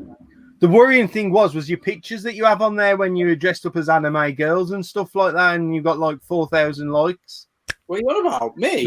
I'm just joking, Eddie. Look at the picture. I have dressed up like that a few times. So, being as we're talking a bit about YouTube, let's talk about how you all got into YouTube. Like I want to start with Russ, because we did briefly discuss it last time you were on. But you actually started YouTube a long time ago, and Pete, Old School Variety Face, said he's gone back and watched some of your old gameplay videos. Maybe you should bring it back as like a retro revive, play some of them old games again that you used to back in the day. Well, that's hopefully the idea. Yeah, you're absolutely right. I did start it 9 years ago. Put some Commodore 64 games up there, and then I sort of lost interest. So I sort of started watching YouTube probably about 2016, 2017, started watching people's car boot stuff. And it was Missy Bear saying, "Oh, you could do that. You know, you could sit down and show your games off and all that." I was like, I don't know. But anyway, she kept sort of talking to me about it and trying to get me interested in it. Eventually, I said, "Okay, I'll do it." And yeah, I love doing it, and I always have loved doing it. It's a great thrill to sit down and do a video, whether it's podcast, whether it's doing this, whether it's doing pickups, gameplay, whatever. I just absolutely love doing it, and I can't imagine life without it now. Was it a different beast 10 years ago when you 10 years ago when you started doing it? I wasn't really. Wasn't really quite sure what I was going to be doing, so I thought, well, I'll just put some.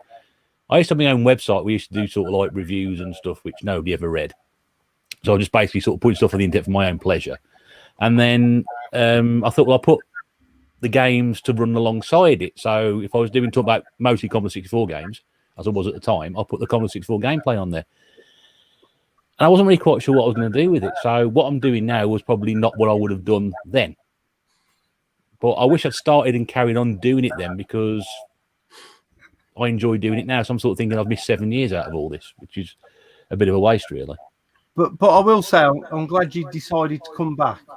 You know, you're a very likeable guy, and everyone in the community says that. So I'm glad you didn't just stay away. I'm glad you came back.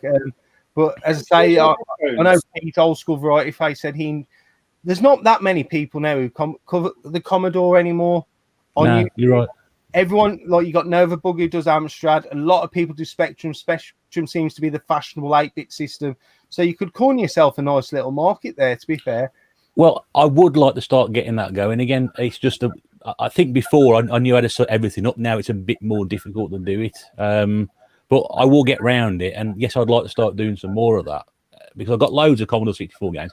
It's one of my favourite computers of all time. So it's a no-brainer, really. But that's going to get around to sorting it out. You had a website as well where you wrote reviews and that. There's probably some people who are watching here who don't know. I wrote a couple of articles for Ant Harper's game site, Retro Games Collector. One was talking about my online gaming experience when I first started playing games online. Another one was about car boot sales, and then he obviously did a tour of my old games room. And it was something I enjoyed and something that I was massively out of my comfort zone. I can sit here and talk all day and all night. Putting stuff down in writing is massively difficult and a massive challenge to me. And it's something I'm quite proud of, you know, because Ant's site gets a lot of traffic, not as much as it used to. But I'm glad I did that because I got to put what I possibly couldn't have articulated over saying in writing, and I really enjoyed doing those articles. I did feature them ages ago. I'll send any links if anyone's that hard. But it was I enjoyed doing it well. It was great to do, and another one. The other, I'll keep saying I should start doing that again, but I just haven't got time to sit down and write about the stuff now. And I don't think people are doing that. It's more easy to put stuff out this way than sort of doing websites and writing. So no. So as I say, I just wanted to get your experience of what YouTube was like 10 years ago, because I've had this account, if you look up, for donkey's year, but I didn't do a video till probably 4 years ago. It was just purely so I could watch the adult verified stuff on YouTube back in the day.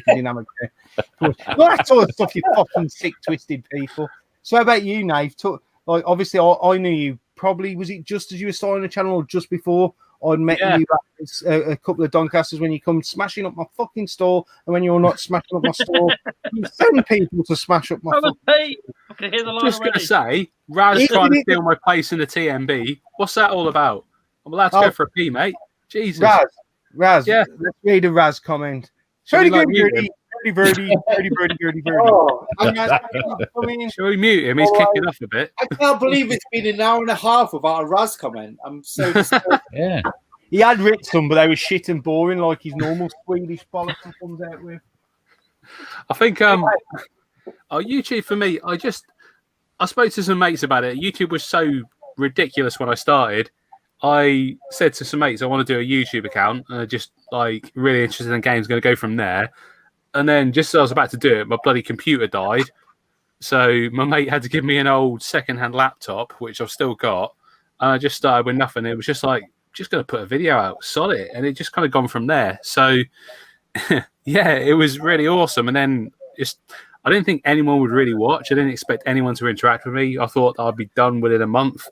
And I just met all you great guys, really. And it's the community that's kind of got it going, really. I kind of wish I'd started sooner. And it's quite good because lockdown, a lot of people have just like decided, I'm going to make a YouTube channel, and credit to them because, you know, it's something, if you just take the plunge, it's great. You meet so many people. And yeah, I think that's kind of what inspired me to kind of come to Doncaster, do some markets from there. And it's just kind of gone from there.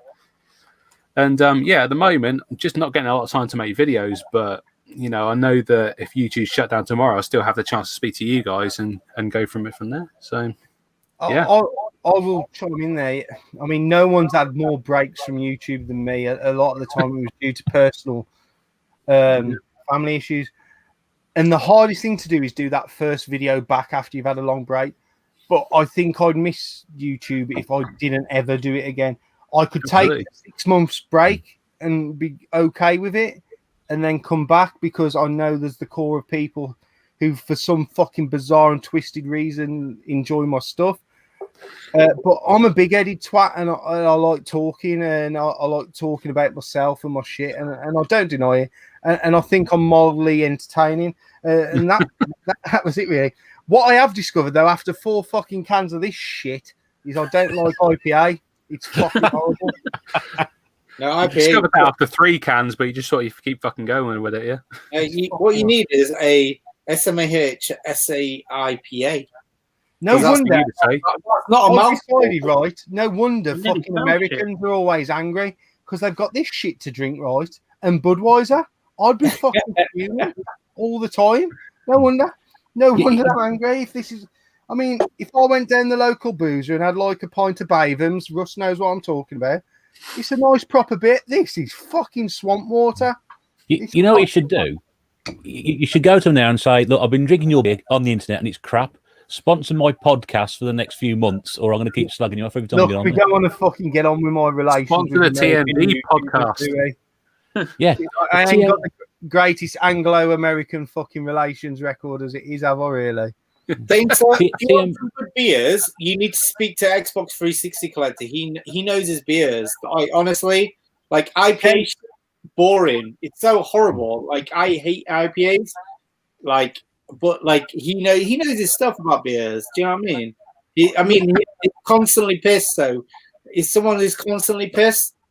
Good fucking understanding of beer. I ain't gonna throw it out there or blow my own trumpet, but I can drink a lot without getting completely wankered. I don't actually like the taste of beer. I like the effects it has on my body. Yeah, if I'm quite honest. Oh, yes. If I could drink pop and it does the same, I'd do the same. Yeah, it's more for the outcome than the enjoyment of it, really. I know what you're saying. But the thing is with beer, I can't like get that fucking outcome the same way. Like, and I think maybe that's probably the thing about alcohol that like kind of like has that desired effect, because you can't like, you don't know what's going to happen from each drunken session from the next, can you? It's going to go for a few different. Hold on, I've got to fucking chime in here. Fucking Raz reckons I was wankered at Berry. Raz, I was back up the next day at 8 o'clock, ready to go again. None of you lot have ever seen me wankered. I ain't been wankered for about 10 years. I've become immune. I'm sure I've got that gene that Ozzy Osbourne's got, where you become immune to fucking alcohol. Dana, how old are you, Dana? Me, I'm 37 this month. Raz, I had to fucking stop you buying a bunch of fucking old hags a load of drinks. I fucking rescued you while I was meant to be wankered.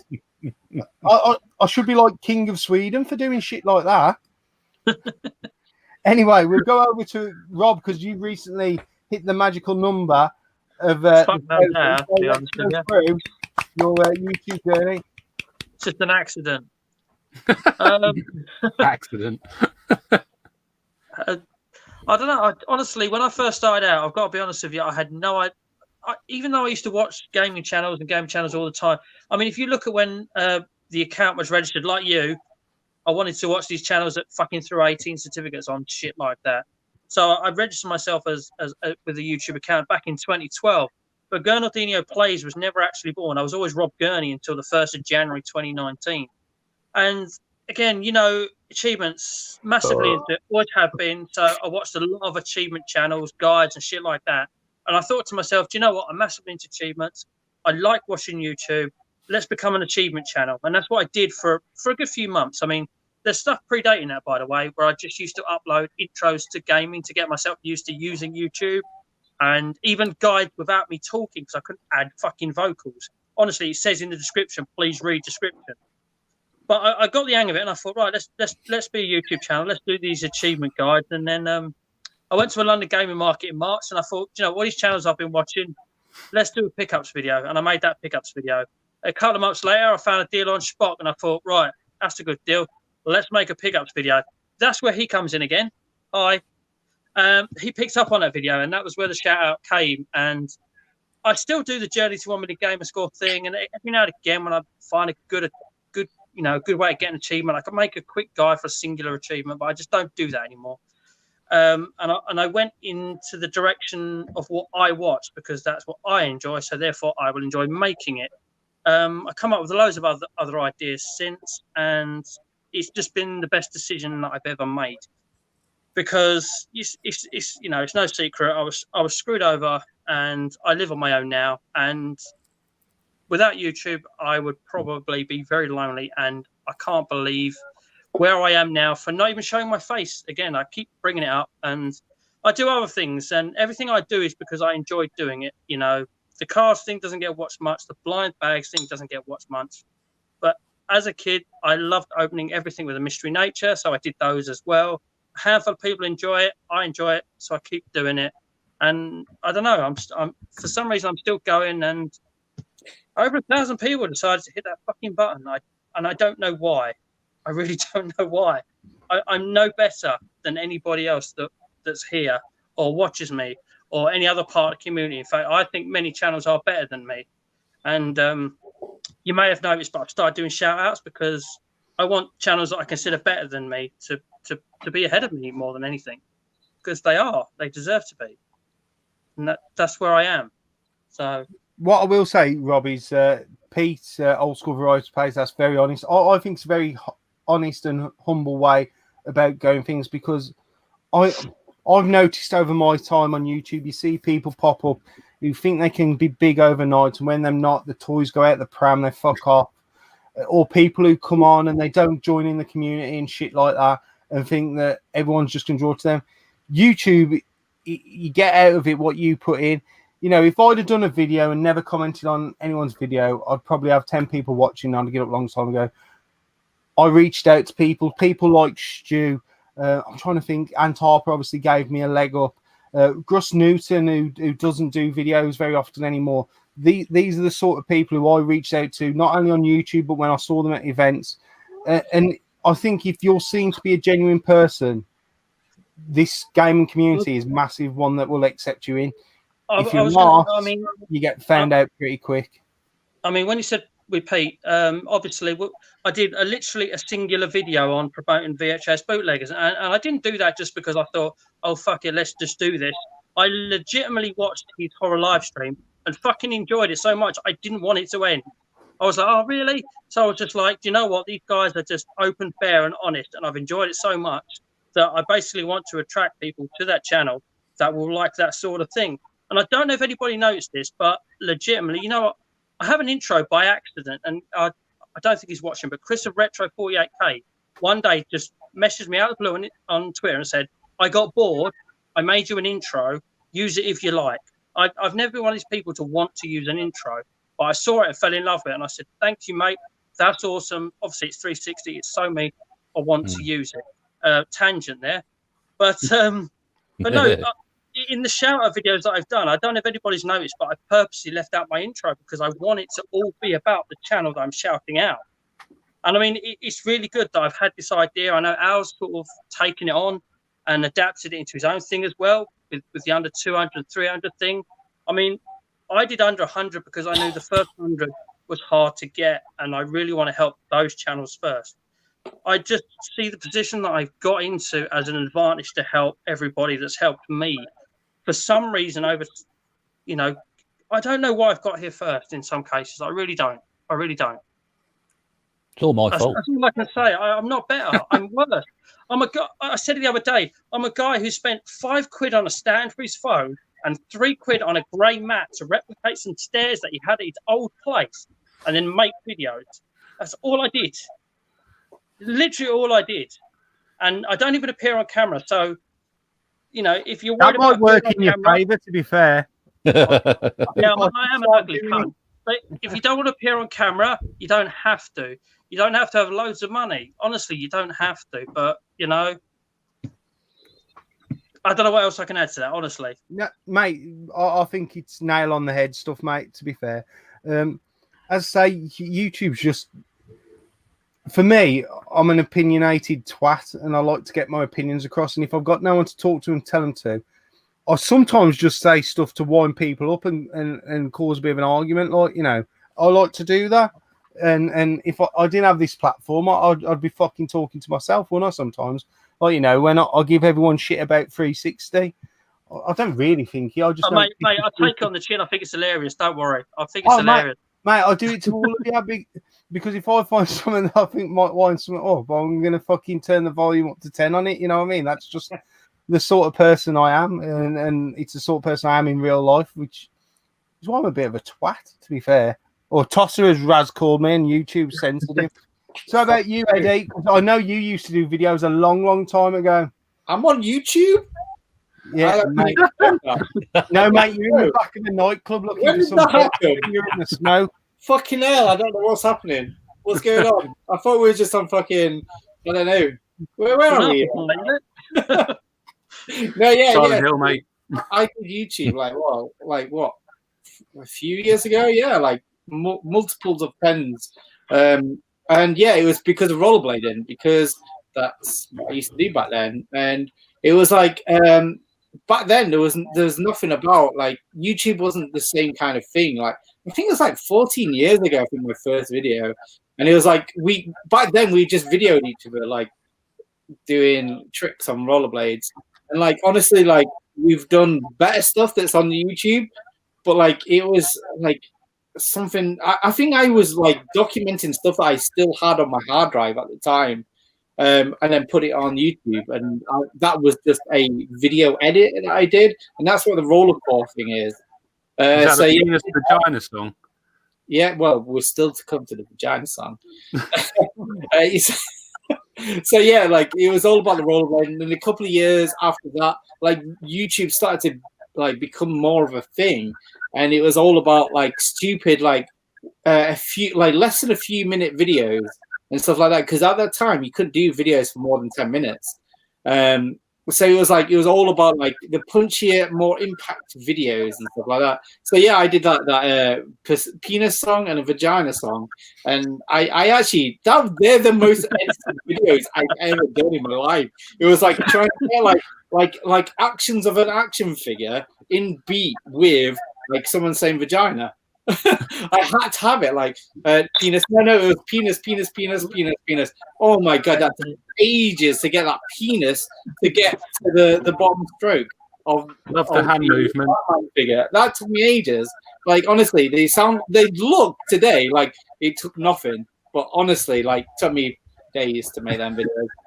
And I'm so pleased with them. They're like the best videos I've ever made in my whole life. And then all of a sudden, I started collecting video games, and then I started showing them. But there was more to that, because obviously back then I was very ingrained with the YouTube culture back then. But I was the long time viewer, whatever that fucking saying is, long time viewer, short term fucking Creator.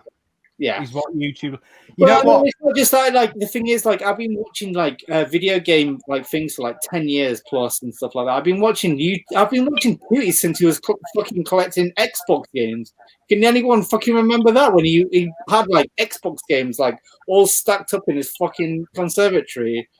Back in a quick one, in case any of you aren't subscribed to UK.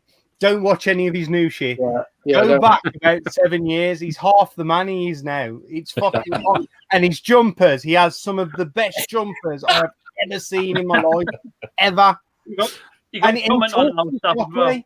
He's like talks all properly and sits up. None of these fucking belting Budweiser and everything. But yeah, like so for me, like I'm making videos now, but like I still see myself as a viewer more than a creator, if that makes sense, because. I watch all my YouTube at work because I work on my own, and I use YouTube as a way to fucking listen to people and fucking shit like that. So when me and my ex-girlfriend split up, I moved into this place, and I decided from there I was going to give back to the people that watch my shit, and I didn't realize people was actually going to fucking watch it. Like I fucking can't believe like I've got like more than like 10 viewers and shit, like because all I'm doing is just like I've been collecting videos for video games for years, and I've done Instagram, I've done retro collects and stuff like that, but like I don't know, like YouTube is the best way to get a friendship group out of anyone. Like Instagram, I've done that for a bit longer than YouTube. And it's great to do that, but like YouTube, I think when you actually video each other, you know about each other, you know each other's lives, you know each other's stories, and then like you feel like, oh well, I want to really reach out to that person, and we become friends. And like even if any of us stop making videos, it doesn't matter. We're all friends now. Like I don't know. it's really soft, isn't it? Really, I don't know. I think that goes back to, like, you know, how I said earlier, when you're talking and conversing like this, you can tell if someone is all right, you know what I mean? Whereas a text format, text can be so informal and impersonal and be taken the wrong way. Whereas, as you say, like now, you know, I forget that there's people watching. I do glance at the comments now.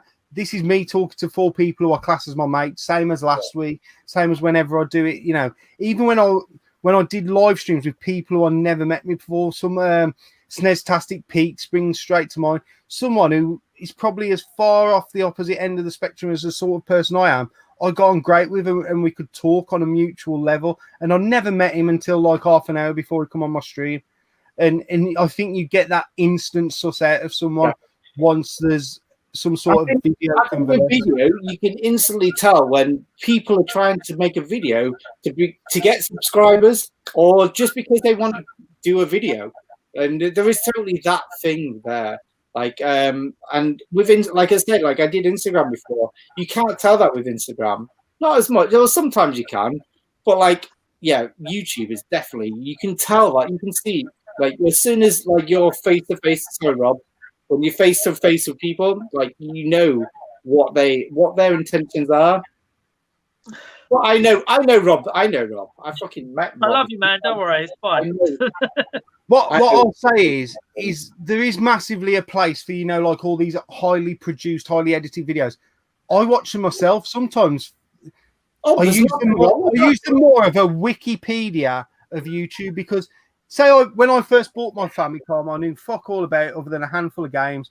I use them as a resource to find out what sort of games I can look at when they put in the video clip, see if it's worth buying. But what I don't do is I don't give a fuck about the person who's presenting that program.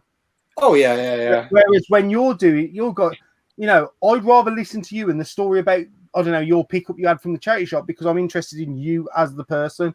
Whereas there, I'm just interested in the content, if that makes sense. And I'm more interested in what they're saying than who's saying it. Do you know what there is still that like big YouTuber, and then like that, like what you were saying, like where you are, like they highlight a certain game. Then sometimes you do get interested with that YouTube, and that's why them YouTubers get bigger. Like the Metal Jesus Rocks, you can't fucking deny that. Like a lot of us watch it. Like you can't deny it. We all watch mate, I'll watch it. Yeah, I'll watch through his 10 fucking top 10 videos. Then I'll go on eBay and think, you bastard, you've put fucking 30 quid on each one of them channel, man. But what I don't give a fuck about is that the fucker's got a leak in his loft. Well, he did that top 10 PlayStation 1 games the other day. I was like, fucking hell, I picked all them up in like the last month. I was like so glad I was ahead of that curve, because if I've been behind that curve before, and I was like, I want one of them games, and I can't truly afford them anymore. Right. Anyway, guys, we have come to the end of the 2 hours for the podcast, because I've had a Chinese sat on hold for the last hour and a half. What I'd like to do is finish out like I did always, a message from each one of you to everyone who's watching, and a bit of a thank you to you all for coming on. Hope you've had a good time. Hope you're all not too pissed. So, Russ, if you want to go first, as always. Yeah, well, just want to say thanks again, mate, for having us on. And it's been a real pleasure once again to relay some of the things that we do here on YouTube. And to everybody out there watching, thank you very much for your support, the questions, everything like that. Just everybody stay safe, keep doing what you're doing, keep putting the content on YouTube. And before we know it, we'll all be back together at an event sometime, looking back on this with fond memories and laughing and moving on to the next thing. So take care to everybody, and we'll all be together one day soon. Before we move on to Nath, because I want to talk to the organ grinder and not the monkeys, when's your next podcast up? Fuck knows. We would have done it for tomorrow, but we knew that like this was happening. There's no point. Yeah, well, I mean, we're trying to get some people together for this week. This is basically sort of filled in for this week, so I'll put a note up when we do it. I mean, within either next week or the week after, just when we can get some people together. That's all. So we've got a lot going on at the moment, all of us. So it's a bit difficult to get together. Brilliant. So over to you, Nath. Cheers for that. Well, thank you to you, Dana, for a great stream, and all the other guys. It's been absolutely fab. It's really nice to catch up with everyone and had a proper chat, to be honest. Thanks to everyone who kind of, I suppose, watches my videos, everyone who subs. all the friends, all the people I've met through doing this. Great bunch of people, and yeah, I really can't thank you enough for that. So yeah, just keep doing what you're doing. If you fancy starting YouTube, do it. If you're doing YouTube, great, well done, kudos to you. Keep doing what you're doing. Brilliant. Rob? I'm going to steal a little bit of time here. Sorry about that. But no problem. Little did you know, little probably did Eddie know, or Eddie might have guessed, but today I kind of nearly cancelled on Eddie. I nearly cancelled on you because I went to work this morning and I found out some news which put me in the wrong frame of mind. It really upset me. Basically, a guy that I worked with unfortunately passed away a couple of days ago. So I thought to myself, do you know what? I'm not in the right frame of mind. I will cancel both. But I thought, do you know what? I've made these commitments and I'm sure I'll enjoy it when I get to them. So I'm going to go ahead and I'm going to go and do them. So I did the one with Eddie and you probably noticed I was a bit shit at the start and a bit quiet. But as it went on, I grew into it and I really enjoyed myself. I've done this and it's been great from the off. I've really enjoyed myself. And it's just my way of just saying that even when I feel shit, that this community is fucking awesome. And it's made me feel better on a day where I felt like shit. So honestly, everyone watching, everyone here, you're all awesome. Thank you very much. And this is, by the way, a little tip to a guy called Steve Plum. So thank you very much, ladies and gentlemen. To Steve, boys, yeah. Steve. I'm glad it's made a shit day end on a good day, Rob. Yeah, I don't want to open that because at the beginning I said I was emotional. So, but that was why. So honestly, guys, this community is fucking awesome. Love you all. Yeah, brilliant. Thank you, Rob. And over to you, Eddie. And yeah, so anyone who's watching that's not on the stream, like as Nate was saying, like honestly, if you've not making any videos, make some videos, man. Like we all fucking love watching this shit. If we watch a video every day, that's brilliant. If you watch it one off, even better. Like I don't know, like you don't have to watch everyone's videos every time, and like that's what I love about YouTube. So yeah, make a video. If you're in the stream, make a video. That's my end note.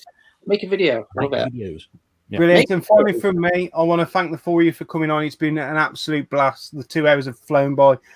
Thank you all for coming on. I'm just going to drop you all backstage while I do my little outro bit. So thank you all. Cheers, mate. Bye. Ciao. Right.